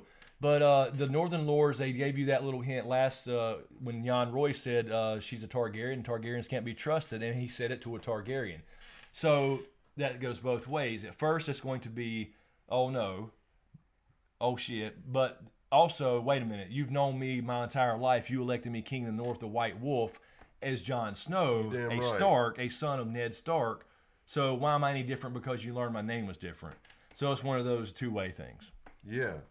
It's a little complicated. But I look forward to that conversation for sure. Let's see. Also, Shannon Reynolds again. Thank you, Shannon. On Patreon, if Dany and Jon are successful, the bittersweet ending could mean many things. What I think it means is that there'll be a lot of changes that the Lords will not like, such as protection for the commoners, maybe election for representation of the common folk, a constitutional-type monarchy, and giving rights to females and daughters instead of males and sons. Absolutely going to happen. We may not see that completely, but we'll see little hints of that at least in A Dream of Spring. And she goes on, this can take a while and be unstable. Plus, people they lost along the way to get to the end game. Do you think Jeremy has something like this in mind or something totally different? This is also a follow-up to John and Dany and Henry the Seventh and Lizzie York, as theirs was a time of uncertainty for a while, but became stable. And Lizzie died eventually after giving birth to her last child, who also died a few days later, and she followed soon after. It will make sense that they go that way. So yeah, we've been saying that we think for sure there will be at least hints of change in the system once this is over. And so I think we will see, I mean, sure, for certain in the books, but in the show, I do think that there's going to be an episode or maybe 2 of the aftermath. Yeah. And you start to see these women, right, rule these places. So it's not, I mean, we really need, most of the season has to be devoted to the war because they built it up for 6-7 years. Mm-hmm. But you got to have a little bit of the aftermath to see that. Otherwise, you're not getting the full impact of the theme that we talked about earlier. Right. So, I mean, I think so. You can't be left with the end of a battle. Your mind has to be led in a certain direction so that you can kind of just guess the rest, Yeah, exactly. And Michael Smith on Patreon as well. Thank you, Michael. Thank you. Q&A, as Germ is pulling out a lot of English history, you can see the end of the show and books ending in a constitutional monarchy, example, British Commonwealth. Queen Elizabeth II is just a head of state with no real power. Yes, exactly what we just said. People are getting all over this. Exactly. And, yeah, we did mention that, and we first mentioned the idea of this kind of either a constitutional monarchy or some kind of, republic-style system in A Dragon Raised by Wolves. Yes, we did. Parts 1 So that through was 4. parts 1 through 4. Drink up. We ain't said that in a while. And Proto-Stark also, just to throw that in there. All right, so I think that's the Patreon questions for now. I believe. Let me double check here. Yep, we're good there. And let me double check. Streamlabs hadn't seen anything pop in here, but I think I just saw a super chat. All right, let's see here. We are at, we had a few coming here. Yeah. Okay, James Allen. Thank you, James. Thank you. Am I the only one that thinks this ends with Dawn? No.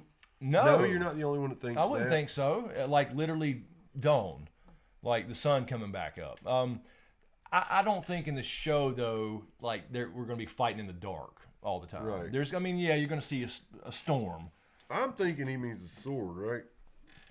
Oh yeah. I mean, it could be. Yeah, I mean, like it comes back into play as Lightbringer or something. Very well no, could. You're not the only one. I don't, but you're not the only one. Yeah, I mean, I think it could certainly come back into play, but I mean, it's really the same as Valyrian steel. So, I mean, if you think it's cool to have the House Dane sword just to be there, that's fine, and it would be fine. But it's really not different from Valyrian steel, so I wouldn't think it would be at least centered on Dawn, right? Because it goes back to the same principle. If you have a swords already and weapons that do the job, why do you need a special one? Just to call it Lightbringer, right? You know what I mean? So, I mean, I think it certainly will come back into play in the books for sure, but not necessarily like we're talking about Lightbringer being the literal savior. Like it's not required over, say, Longclaw, for example, or I think Heartsbane. We don't think anyway. Yeah, I think Heartsbane is going to have a bigger role as far as just speaking of swords, because of the name Heartsbane. Scott McCloy, super chat. Thank you, Scott. Thank you. You guys rock. What do you think young Griff's next move is, Chris? Keep up the great work. I think basically it's going to go down where there's going to be eventually Dany's going to come very very soon. I'm assuming well, I don't know. She's still got to meet Tyrion and stuff, so it's going to be one of those things where she starts hearing about young Griff and what he's doing because he gets some victories. Because he's already there in Westeros. But at some point, it will be a single team. I think they still kind of merge. Otherwise, they wouldn't have left him out of the show if he's going to cause that big of a ruckus. Yeah. So at some point, it's still going to be Team Targaryen there. And we should get the reveal about who he actually is in the books. Whether he's a black... Now, again, it's not his fault. He thinks he's Aegon Targaryen. I know. That's what's crazy. So, it goes back to the same idea, though. Does it matter in the end? He's got the same dragon blood as Dany. So I think it still ends with a Dany Aegon team up or whatever, but he may just die before that happens. But at least head that direction. Let's see, Dirtbag Dan. Thank you, Dirtbag Dan. Do you guys think the three heads of the dragon could be Jon, Ghost, and Rhaegal? Interesting. Jon and Theon's chat about being a Stark or Greyjoy is a hint to how Jon will feel when he learns about his parents. I think so. Now he's going to have to remember his own advice because that's going to be hard. Absolutely. That's going to be hard to do over just say to Theon and when he finds himself in that situation. So I think that was a hint at that though. But as far as the three heads, man, I think we got the twist with the three heads. As far as the dragon riders. People associate the three heads with dragon riders, but nobody's ever really said that has to happen. No, they haven't. So I think we got the Night King being the second, and I do still think it would be Jon as far as riding the third. Yes. But now as far as just the heads, the Targaryens, if you think there's got to be three, I mean, I think it's Jon, Dany, and probably Aegon in the books. So now he's not Targaryen, but again, it goes back to the same idea. You don't have to be Targaryen to ride a dragon. He's still a Blackfire. Obviously, he's got the traits. Yes. So I don't think we're going to get a Tyrion Targaryen or Cersei and Jaime are really the Targaryens. I just don't think we'll get those things. All right, let's see here. Sword in the Darkness says, Q&A, do you think Arya will add Littlefinger's face to her bag of faces? Yes. Yes. Now, whether we see that or not, I don't know. I would think that she probably wouldn't show that. Obviously, that would be a big surprise. We wouldn't want to show us that. No. It'd be we see Littlefinger, we know it's her. Yeah. But they had to burn his body. I was gonna say they know that to burn his as soon as body. you But stop. first, Let me get that face. Let me get that face. Yeah, Yep. exactly. So I think so. So yeah, I haven't really looked yet, but we could see Aiden Gillian, I believe, that plays Littlefinger. If we see him cast in an episode or two, Arya's there you go. rocking his face. Exactly. Let's see. Marco Minko says, Smokescreen Q&A, is it possible that the lie about Rhaegar's kidnapping is from Littlefinger because you're already salty about Brandon Stark? I'm not just sure Littlefinger ages at this point. That's true. I think that's possible, but I just don't know because that really changed him. It's really hammered upon. That's what made him say, I can't be this warrior guy like these other cats over here. So we just don't know what he knew back then. We do know from the show, he obviously knew that Rhaegar didn't kidnap Lyanna. But I don't think he knew Jon was the outcome of that. So I think that was the whole secret thing with the Maester in his own personal journal. Yeah. So it's certainly possible that Littlefinger actually started the rumor of the kidnapping. But at the same time, did he have to? Because she just goes missing. And I blame her for that. She didn't tell anybody. She could have told her dad and, and her brothers, hey, by the way, I'm going to go south with Rhaegar for a little while. I love him. Right. But she didn't. So what is the reason for that secrecy? Was it forbidden? Was it because she was betrothed to Robert and she just didn't want to tell anybody when she knew it was going to cause drama? Right. So you could say that was kind of their fault. Yeah. Even though he didn't kidnap her, they still started a war, but he was also planning on maybe using that to overthrow his father in a way. So it's hard to say. Maybe we'll get some backstory on that in the books or from Bran. And if Littlefinger did know or have a guess about Jon being the baby, he would have a hard time spreading those rumors because if Ned Stark says, this is my baby right. from, Nobody's going to believe Littlefinger over Ned Stark. No freaking way. That's that right. would get snuffed out quick. That's right. But and then again, people did question that story anyway. We saw Stannis, for example, question that. Like, he says, son of Ned Stark, and his wife, Cherie says, yes, son of a tavern wench or something like that. And he's like, maybe, but that wasn't Ned Stark's way. So I don't know. Maybe they realized he would do anything to protect his family and lied anyway. Wow.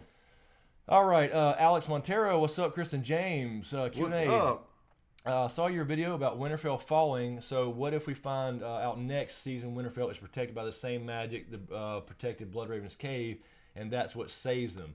Yeah, I mean, It is possible. certainly possible with Brandon the Builder being involved in the old links to the Children of the Forest. It is possible. And that's given us clear in history that Brandon the Builder did help to, he raised Winterfell and the Wall and Storm's End and possibly the High Tower at Old Town. So maybe so. Pretty much, he just does a flyover, scares them all down into the crypts. They're waiting. Yeah, and maybe. nothing happens because they're Well, heading he burns. straight to the God's eye. He burns the new set down. Oh, yeah, he's got to burn that down because so we they can built see, it. Yeah. See a few things blow up because they did build it and they're Yeah. going to use it. So yeah, But they're all hiding down there and nothing happens because they're heading and they to the come God's out eye. and then they come out on top of the battlements and they see a few things burning, but all the whites are just walking by. Yeah. They're not attacking them. Because and the reason I'm saying that is not just to be funny or whatever, but not that that's a joke. But when they came through the wall, they didn't turn, west to go to Castle Black. to destroy everybody. They're not going. That's not their plan. I mean, Ed and them's just sitting over here going, they're just like twiddling their thumbs, fucking playing dice and spades. They ain't got shit to do. They may have felt the Playing trembles in the spades. wall, but what are they going? That's 200 miles away. right. I mean, they don't know what the hell is going on. Good night, Slope. Thank you for hanging out. Thank Good you night. for the Yeah, the it's super fun. chat question. Alrighty, what do we got here? Lord Dom Snow and the Amino crew in the house. Yes, Lord Dom Snow is in Ice Empire on Amino. If you hadn't checked out the Amino app, check that out. I used to do some promotion for those guys. That's really cool. That's Really a cool app. community. Really cool community. Cool app devoted to Game of Thrones. And Ice Empire is a little group there that I've talked to a while back, and they do a lot of cool theories and stuff like that as well. And I know Amanda Kane hangs out there all the time. I just don't have. I'm in there, but I don't have time to stay in one. I'm always bouncing. You know how I have to do Hell it. yeah. I'm bouncing around. So anyway, if you're on Amino, check out Ice Empire. That's ICMPYRE. And if I had the link here, I would put it in the thing there. Amanda, if you can link that if you can find it. Let's see here. What do we got? Let's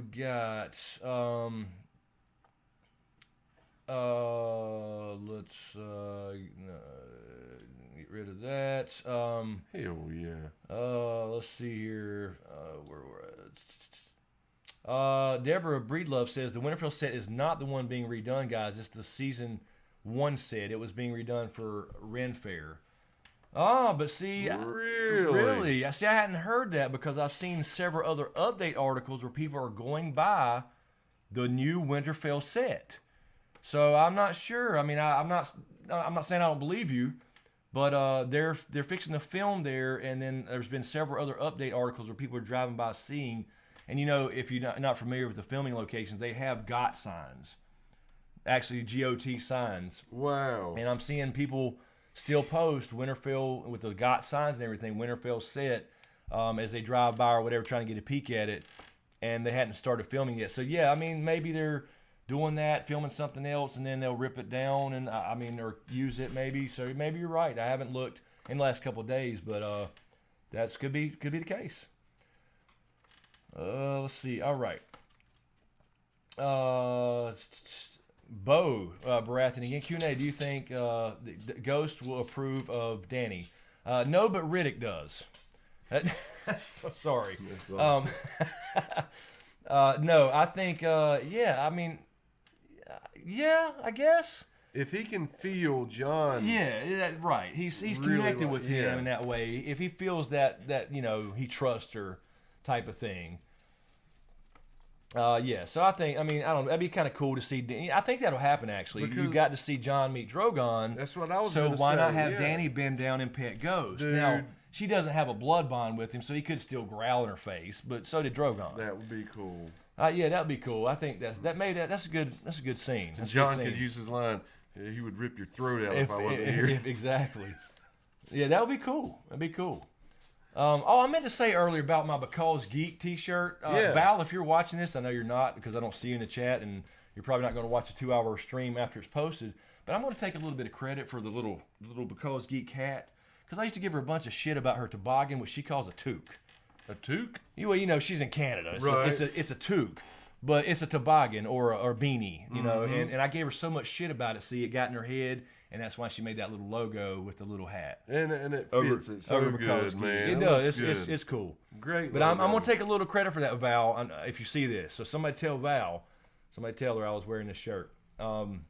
Anyway, sorry, I meant to say that earlier just to give her shit. All right, let's see. If Dany is Carol says if Dany is pregs, Ghost will sense that. Yeah, maybe that's the first thing that gives them a clue. You know, it's really early before she misses her. Well, I guess she's been missing it for a while, but in the books it's a little different. Linda H says, FYI, my screen didn't refresh from the Be Right Back screen.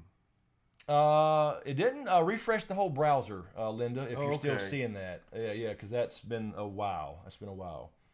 As a matter of fact, we're about an hour 45 in. I know you have to go to bed. Do you want to take a quick break and end it, or do you want to come back and do another 15 minutes or 10 minutes? Let's take a break and come back and do it again. All right, that good for you guys? We still got around 400 people hanging out. Yeah, we take a break. Yeah, I can do another good half hour. Okay, all right. What you guys want to do, I'm assuming? Everybody's still hanging out? We still got 380 something people hanging out? Okay, well, let's do that. We'll take a quick break, and I saw a super chat. We'll grab that as well and wrap it up. So, yeah, let's do that, and so we'll be right back.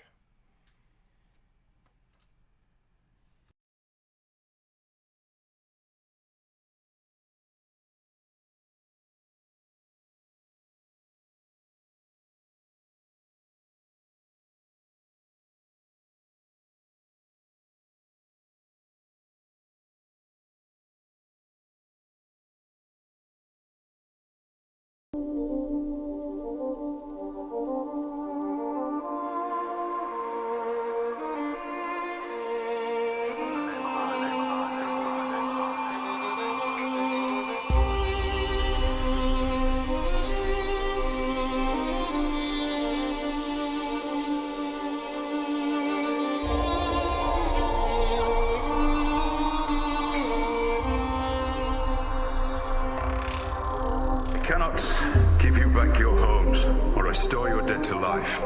But perhaps I can give you justice in the name of our king.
Perhaps I can give you justice.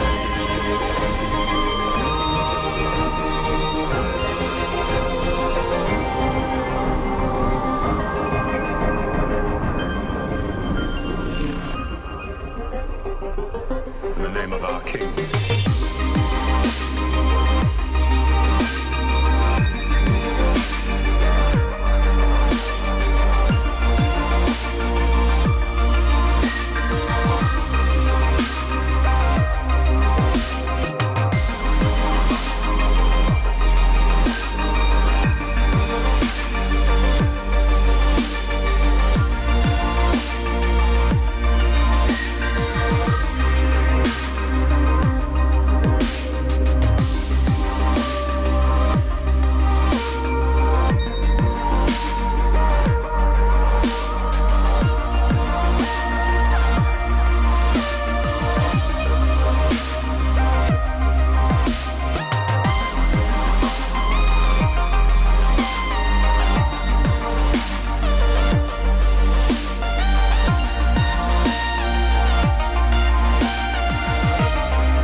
Perhaps I can give you justice.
All right. We are back.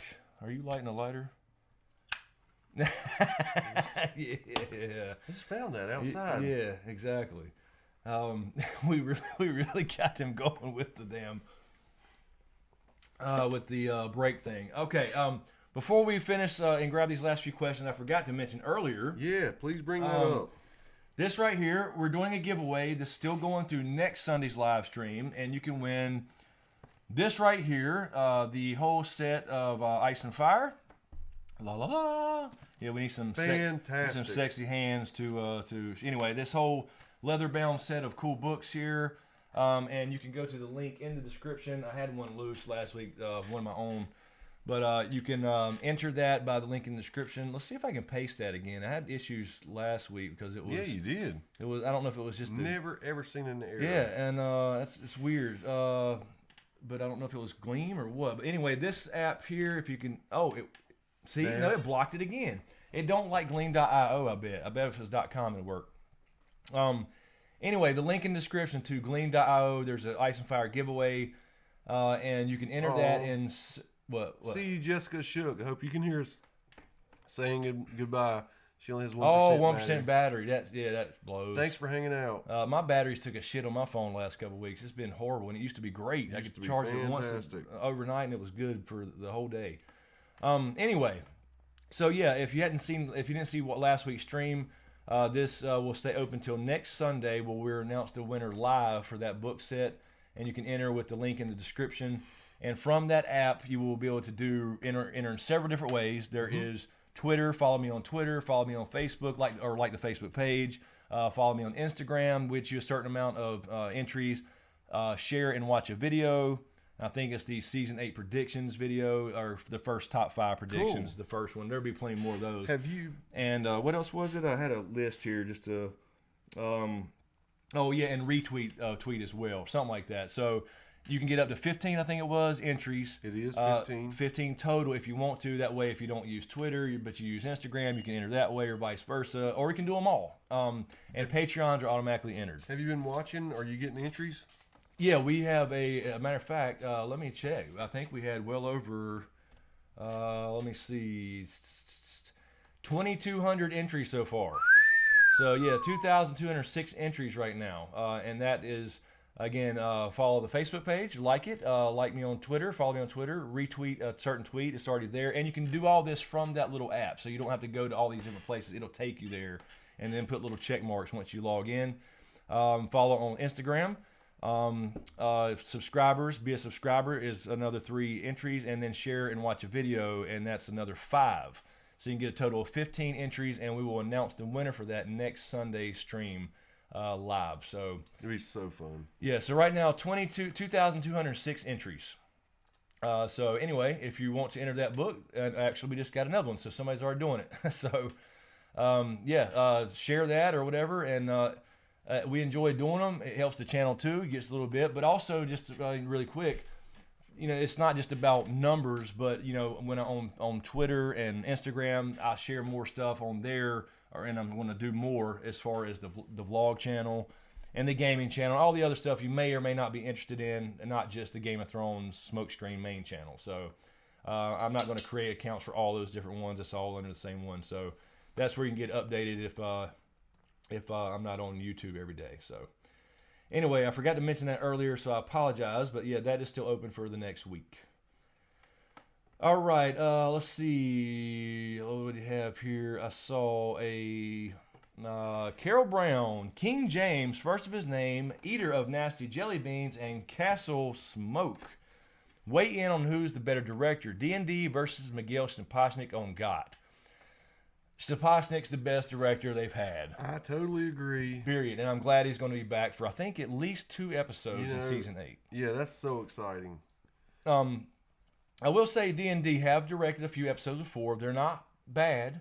A lot of people worry about they're going to be directing the last one, but I can't honestly say I blame them. No, it's their baby. That is their Yeah, I mean, sign it out. I mean, not like they're not going to have help. I mean, they're not inexperienced directors or writers, right? By no means. So I'm not really that worried about it because again, I think big scenes as far as battles and the cool dragon white versus white all walkers be taking place before then. Exactly. Yep. Miguel Snapasnik, I guarantee. I mean, I can't. Well, I won't guarantee you, but I would bet right now before looking when they release the episodes and which directors are going to be doing which.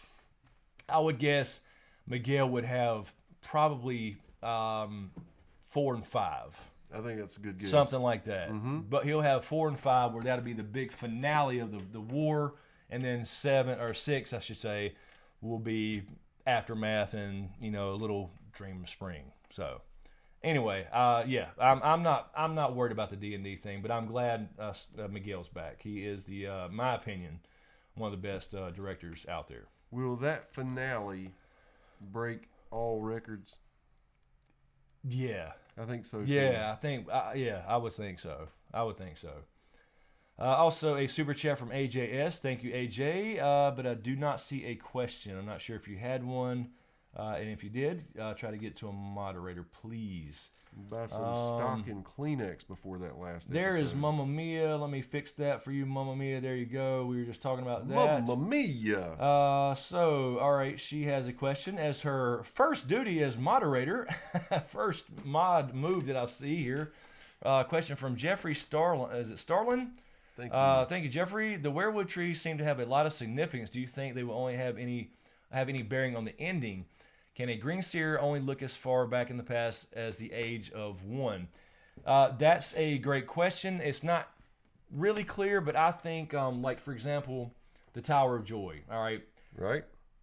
In the books so far, we haven't seen flashbacks of Tower of Joy. We had a dream, a fever dream of Tower of Joy, but there used to be werewoods all around. So how did Bran see that in the show? Well, maybe there used to be a werewood there, and so once there's one there, for all time, that a green seer can access it. Right. So, I mean, that's just really unclear. I mean, we've mentioned plenty of times about how they're fed off blood, we believe. That's what feeds them. There have been sacrifices to them throughout the histories.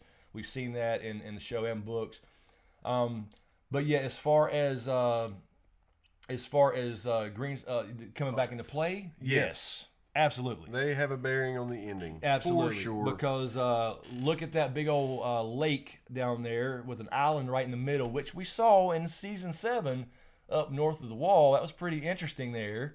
And to give us a little hint. And werewoods are plentiful there. And that is the biggest werewood grove in the south, supposedly, protected by the Green Men, the Order of the Green Men. So absolutely going to come into play, in my opinion. That's where Bran gets his power up. That's what I've been saying. If there's any place to get a power up, you see him level up to level 90. There you go. I mean, if he has a direct effect on the war. Let's see.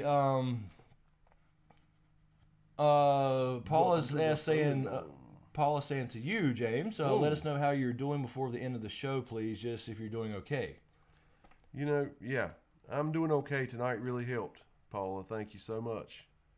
This always helps, actually. I've told you that every time afterwards. Absolutely.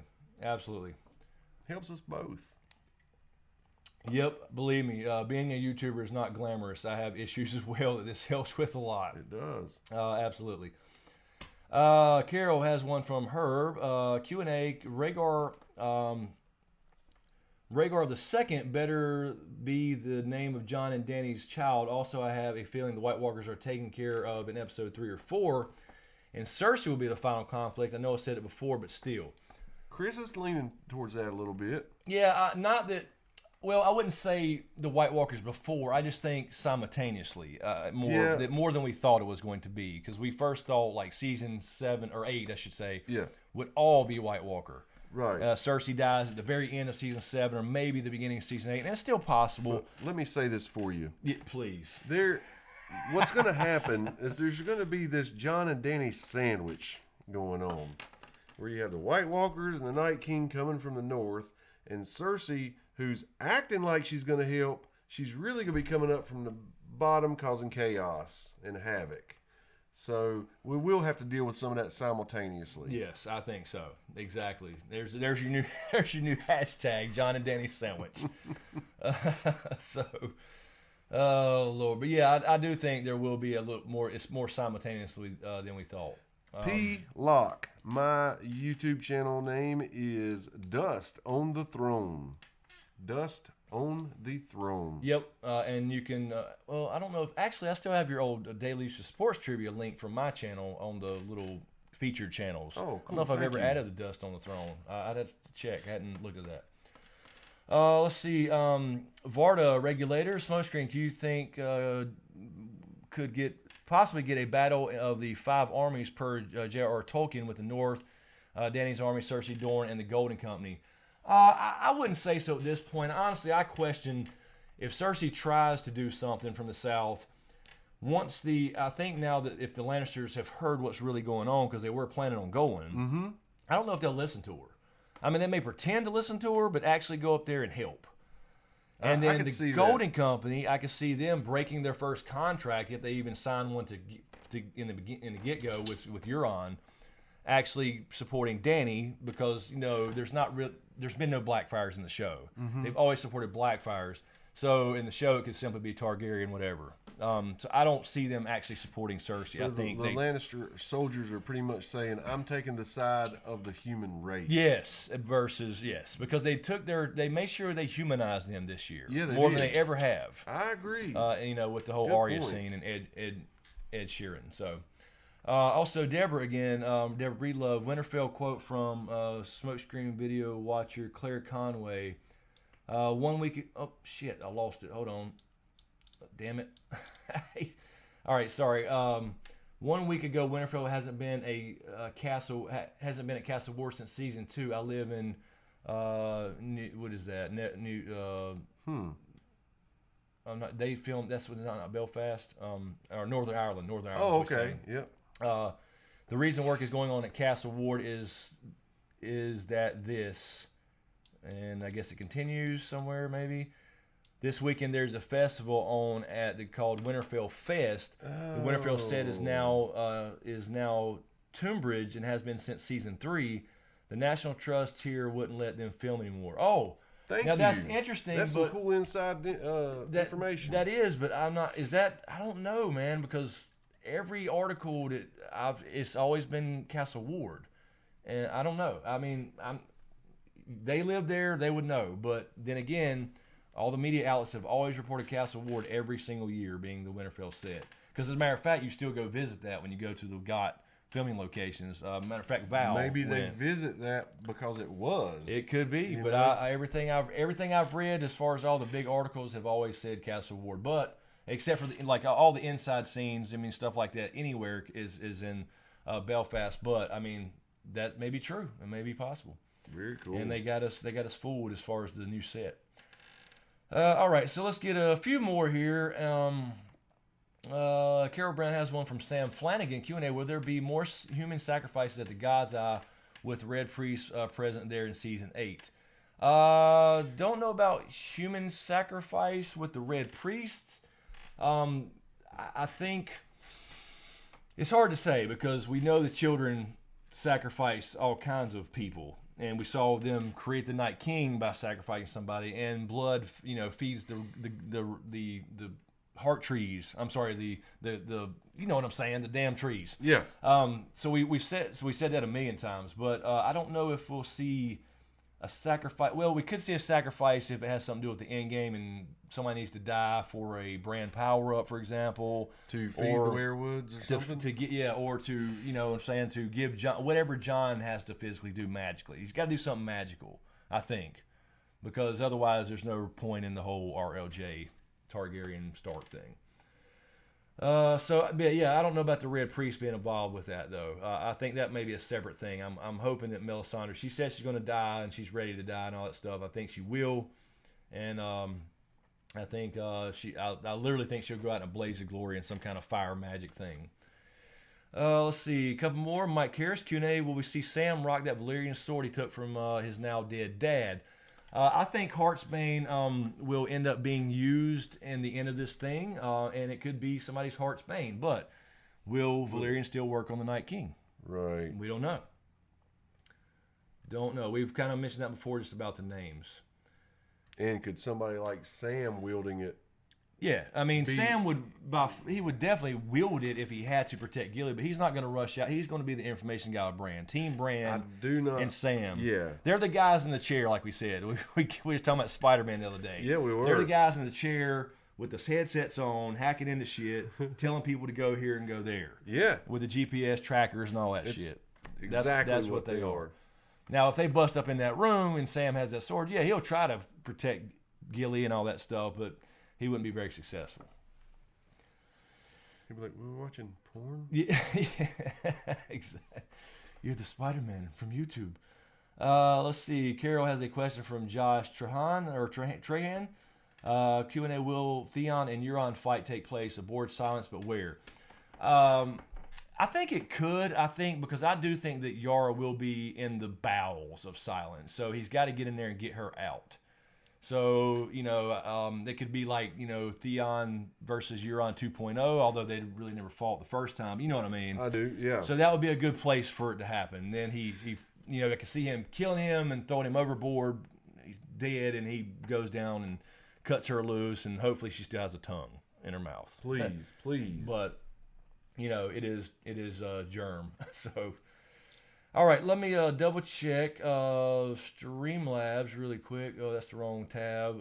And Patreon as well. And I know we get out of here in a few minutes. I think we are good there. Damn, I'm all over. Do you think we ran Moldy Goldie off? Moldy Goldie? We hadn't seen. Well, it's the off season. We're not seeing a lot of people. True. I don't know. I hope not. I wouldn't think so. Moldy Goldie, that was all in love. If you're listening. Oh yeah, absolutely. It was that was the old radio voice. Hey guys, welcome back to K97.5. We have Moldy Goldie in the house. So yeah, it was perfect. All right. Sorry, we're fucking insane. It's the shit beans. It's just the black sock shit beans. And got withdrawal. Yes, true. All right, we're good on Patreon. All right, so let's grab a couple more from the chat here, and then we'll get out of here, let everybody sleep. And remember to come back next Sunday, though, for this book. We'll announce the winner for the book set of books and everything. Mia C says, I am here. She's here. Well, welcome, Mia C. Paula says Moldy will be back. There's Hoonjive saying something. Hoonjive. The White Walkers force everyone back to Essos, and Danny kicks Dario out of the pyramid. Frodo Andal. Frodo Andal. We can start it somehow. That's awesome. That's right. That would suck though, wouldn't it? To just go back to Essos and the Armadorn's there now, and you let. But think about that for a second though, man. Really, they fall back to Dorne. Yeah. And then they cross in a couple, some ships or whatever. But then the White Walkers are actually stuck in Westeros, and they let them have it. Hey, now. How bittersweet would that be? Wow. Like, humanity lives on, but on the other side of the ocean now is the damn ice Land demons. of always winter. Yeah. It just got bigger. It's got to be a worldwide thing, at least in the books, because all the stories come from Essos. Like, it happened there in the Five Forts above Yeti and all that shit we talked about. Yeah, I don't know. That'd be crazy. Be a twist for sure. Let's see. Mama Mia has a question from Chelsea R. Q&A. Do you think the North remembers has something to do with the pact between the Starks and the Night King, and the North forgot what that was, and that's why the Night King decided to invade? I do think they're a facet. Yeah, I would agree. I think Winter is Coming for sure was used in a different way long ago. And, of course, we heard Rob say Winter is Coming for the Lannisters when he was at war. And, of course, we saw Arya this season. When people ask what happened here, the North remembers, tell them Winter came for House Frey. So she used it in the old way. Exactly. Which I think hints that the Night King is a Stark or a Proto-Stark, whatever.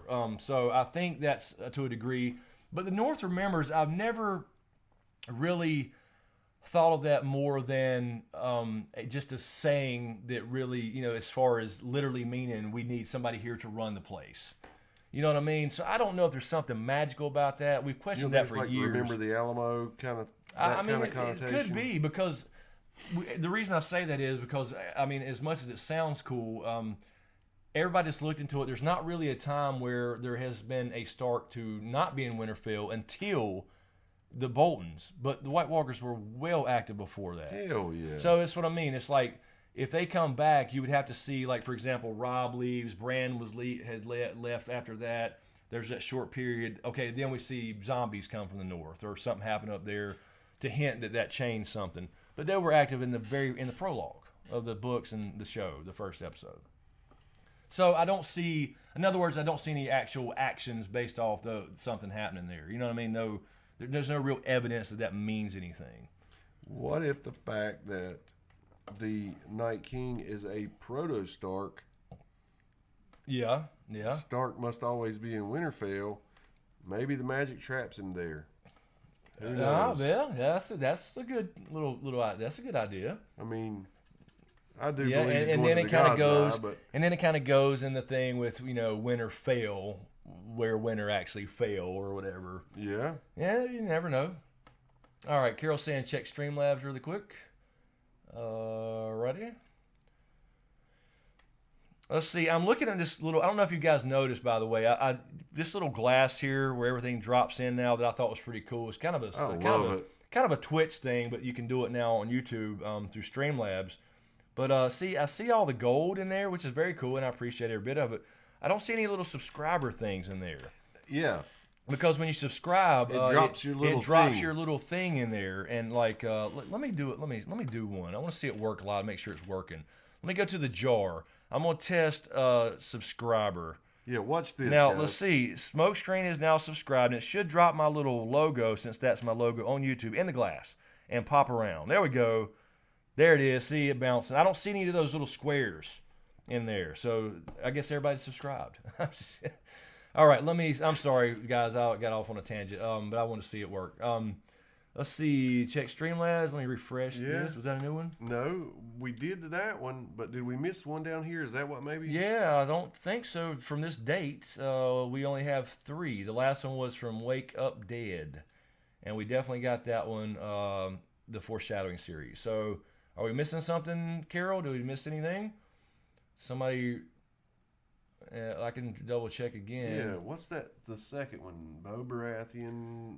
Oh, it was the same one Yeah, twice. same That's one right. twice, Yep. exactly. Yeah, So, we got them. Yeah, we got them current as far as, unless there's, I'll refresh again just to make sure.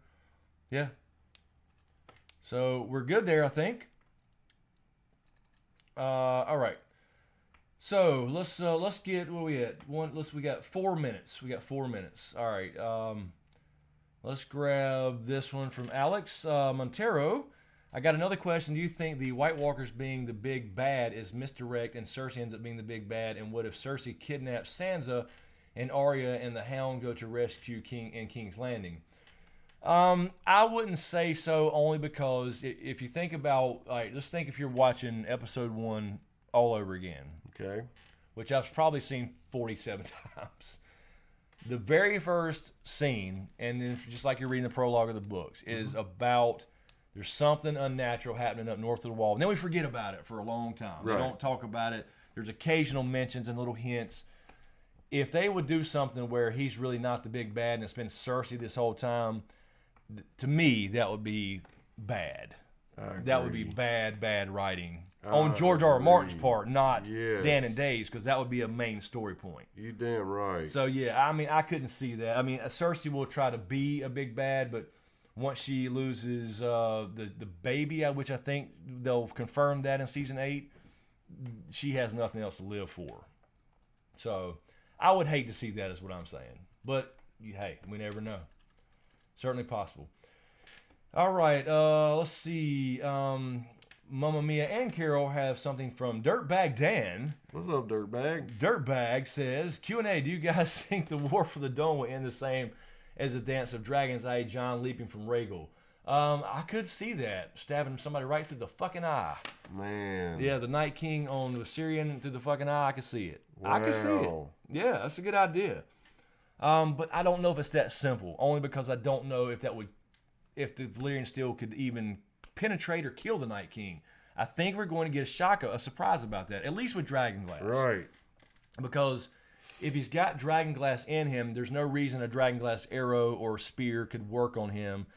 And Valyrian steel, by by proxy almost, because it's fire based. Yes. And we believe that there's dragon glass in the ingredients. in Valyrian steel, correct. So if that's the case, I think there's a big buildup, and of course it kills regular White Walkers. We know Mira did in fact confirm that in Valyrian steel, but I don't know if it's going to work on the Night King. That it's too easy almost, because all they got to do is attack him somehow with a shit ton of people and get to him and take him out, and it will be over. Everybody drops, and I don't think it can be that easy. So I'm thinking that it's going to be something where maybe him and John fight one-on-one, and maybe he hits him in the arm and it just bounces off, or you know what I mean, or somebody does happen to ping him with an arrow with a dragon glass and it just bounces off, or he just pulls it out and laughs and keeps walking or flying or whatever.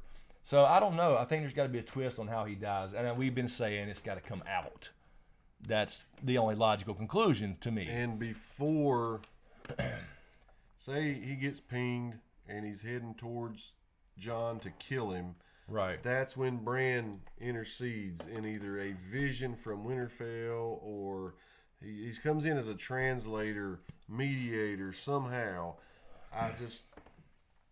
Bran is involved in that last scene, and John is the key to doing it. Yeah, I mean, I've been saying I would like to see that with Bran being involved more directly, and that may kill him. Whatever he's got to do may kill him. It absolutely might. So I don't know. I mean, we're just throwing out some guesses now, but we're going to do Dragon Part 5 and try to get some answers. We're going to try to figure this damn thing out, and then somebody else will probably have credit for it in season 9.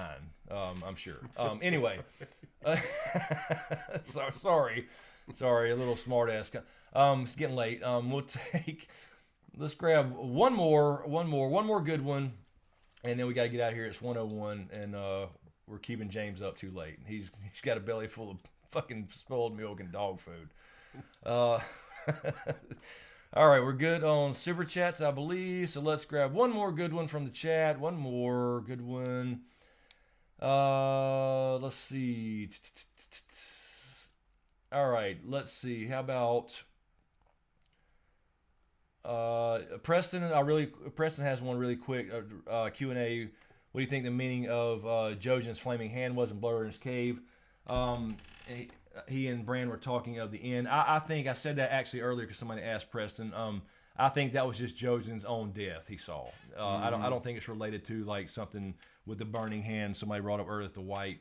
It was his own death due to the Roman candle that leafed through at him. I think that's all that meant for his own fate, and that's what he was telling Locke at the time. Carol Brown, you got robbed on Reddit. Yeah. Well, I mean, it's not necessarily the Redditor though. It wasn't his. It was the people who reported it. You know what I mean? In these big publications. But whatever. It is what it is. Okay. All right. Mamma Mia has one from Varda Regulator again. Thank you, Varda. Thank you. Q&A. Could only a child of the forest kill the Night King since they created him in the first place? Love your work. Please keep it up. That is a possibility. It's a great Varda. question, and it's a good idea that they did it. Maybe the Order of the Green Men have to pull it out, have to undo it. Maybe some mere mortal cannot. That's right. That's a great thing to stop on and think about. Yeah. So, yeah, I'll think about that, but that's certainly possible. You know, they have to fix it themselves as opposed to Jon Snow or Dany or Jaime Lannister having to undo their...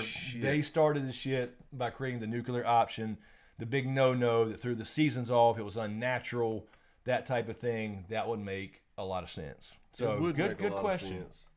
As far as why he... I don't know. We'll get into that in Dragon 5. Yeah, so I think that's a good idea. Good thought. So anyway, guys, that will wrap it up. I think we're good on everything. Just want to, first off, thank you everybody on Patreon, especially, I know this is cliche to say. I say it all the time. But through the off season, YouTube, the channel is dead, and that's because it's Game of Thrones mostly. Exactly. I'll be doing some Stranger Things. I'll be doing some Star Wars. Westworld comes back next season. Oh, you mean the show Stranger Things? Yeah. Okay. Yes, You'll be doing Stranger Things. We'll be doing Stranger Things, the show 2, I should say. So yes, we'll be doing some other things, but right now GOT's really not relevant, so the channel, it's dead. So views are gone and all that good stuff. So Patreon it carries me through the off season. So thank you guys for sticking around. I really appreciate it. Yeah. Will you have Westworld before the season starts? The next season starts? Yeah, we should get Westworld in 2018. Season 2 of Westworld. I'm excited about that too. Yeah. Yeah. Oh, Carol. Carol. The fundraiser to get to Con of Thrones is the actual Streamlabs up top that you see. This is going to be a different trip than Nashville. This is fairly close to us. So if we can figure it out, we're talking about a lot more money, honestly. So I put that up there in the new Get to Con of Thrones little thing for Streamlabs, and that's kind of what that is. So that's kind of what I got going. I'm not going to do like a separate like page when it's right here, during stream. So anything through Streamlabs is the Con of Thrones fund. And that's, again, I've already been contacted by Sue the Fury from Watching on the Wall about panels and stuff. So that's very cool. So I haven't got any details yet, but I told her I'm not 100% sure if we can make it. So we just don't know where we're at next year during that time. So it's not 100% yet, but I'm definitely going to try. She said bring the tie-dyed guy to help in parking. Yeah, yeah. But yes, be sure. Also, don't forget the book giveaway again. If you hadn't been here, wasn't here earlier. This is a big deal, guys. Yeah, this will be announced the winner for this set next stream next Sunday. Don't forget to enter that in the description below, and that way, and then follow me on Twitter and Instagram and like the Facebook page and all that good stuff. Because I have to kind of look outside of YouTube with this new fucked up algorithm. To grow the channel from the outside in. So, and there'll be other stuff on there with the gaming channel and the vlog stuff as well. So it's not just, And also, let me say really quick, Patreon stuff. There's going to be some extra stuff coming to Patreon as well. So keep an eye out for that. And I may change the Discord stuff a little bit so people can get involved in Discord and hanging out there as well. So. Go ahead. I was just going to say, I remember reading an interview with Stephen King back when like Nooks came out. Yes. Right? And they gave him a Nook and told him, check it out, see what you think about it. And when he was finished, he said, this is amazing. This is awesome. A man can carry 1,000 books around with him in this one tablet. He said, but you know what? Books dress a room. That's and true. He's so right. So if you have all these electronically, man, still, you should own these. You should own these actual hardcover volumes. Absolutely. Yeah, there's nothing like still, especially getting you a good old set of paperbacks, and if you like to get into this kind of geeky shit. Yes. And highlighting things. Damn Skippy, man. And noting things and putting little, sticky notes. But yes, no, books there's a shit ton of books in there I've read every damn one of them. It's been a long time, I'm sure. But I have a mini library of books that I just don't have room for anymore. But they're all stacked up in that room. But yes, Amanda, Discord is fun. So I'm gonna change something because there's just not enough people on Patreon to fill that up all the time. And we'll have had to figure something out to open it up. And then Patrons can be moderators as well as have some private rooms or something. I'll figure something out. Also on the Patreon thing, at the upper tiers, there's certain special shirts coming to executive producers. That's still going to happen, and then as well as probably some private streams and some one-on-one type stuff for other things as well. So that's all going to still happen, and I just got to make the changes and get it going. So. Especially during the off season, because YouTube doesn't pay well during the off season, especially. So, Suki Meow, this is my profession. That's what I'm talking about. This has become my profession. It so is. There's no daytime job. I left a well-paying job. He left a good job in the city. Never going back. So hopefully. Anyway, yes, this is my profession. So yeah, this is what I do. So. Anyway, but I couldn't do it without Patreon, so I just want to thank you guys again. Couldn't do it. It's not possible. No way. So anyway, thank you guys for hanging out. Enter the contest. Again, follow me on all the social media links and all that stuff, and there'll be some upcoming stuff on the gaming channel, the vlog channel, as well as continued stuff on here, streams and Game of Thrones and Stranger Things 2, I should say. Westworld and Star Wars. Probably a few Star Wars videos coming up in December and all that good stuff too. So, all right. Hoon Jive, I have thought about that a million times, brother. I have no problem with that whatsoever. Email me. Yeah. DustOnTheThrone@gmail.com. Don't send me a message in Patreon. I'm still trying to figure that crap out. But email me.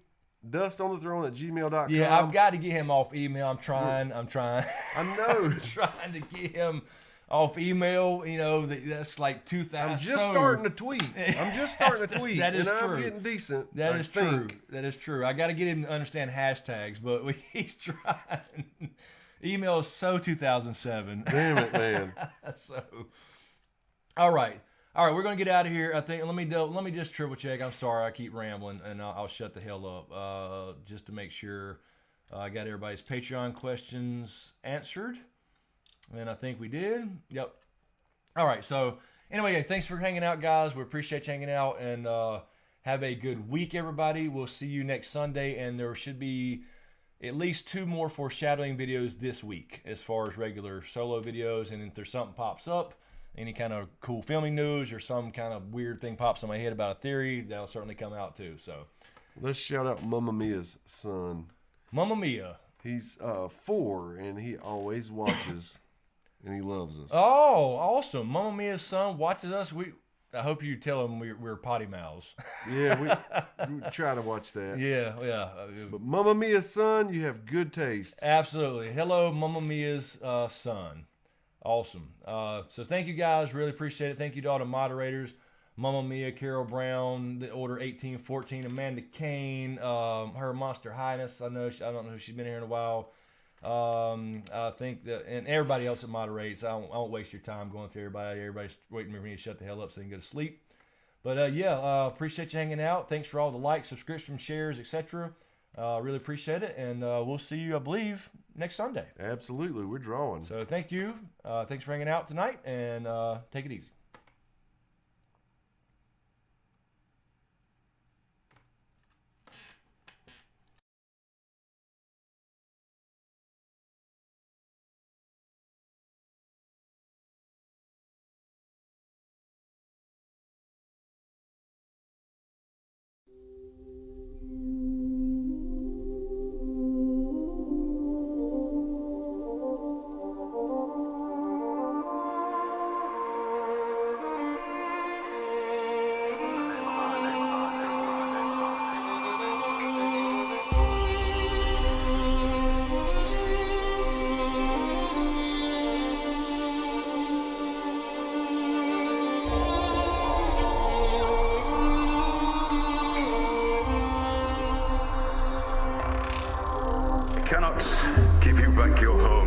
Restore your dead to life.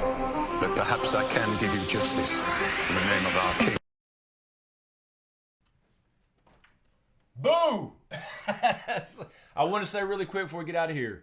Mark Joseph, a.k.a. the Snow in Winterfell, longtime Patreon supporter of this GOT community. Get well, man. Get well. I look forward to the message when you say everything is good to go. So, Mark Joseph, wanted to say that really quick before we get out of here. Get well, man. Look forward to seeing your get well message. See you.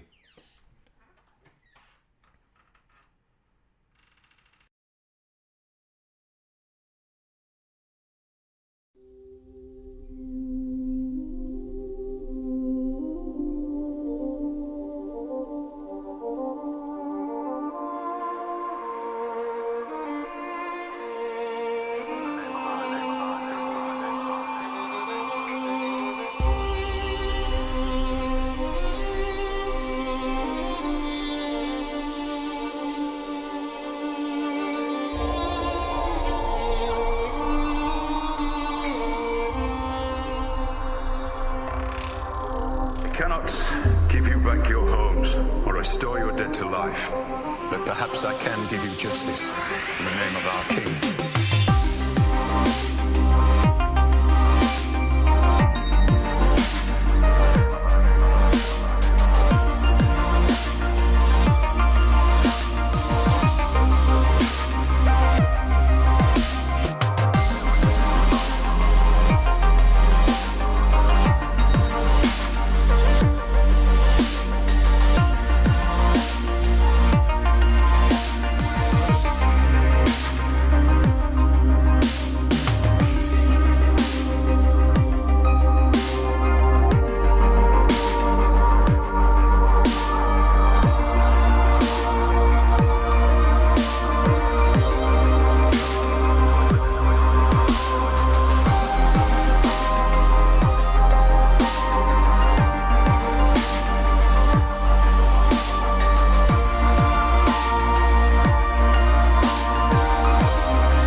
Perhaps I can give you justice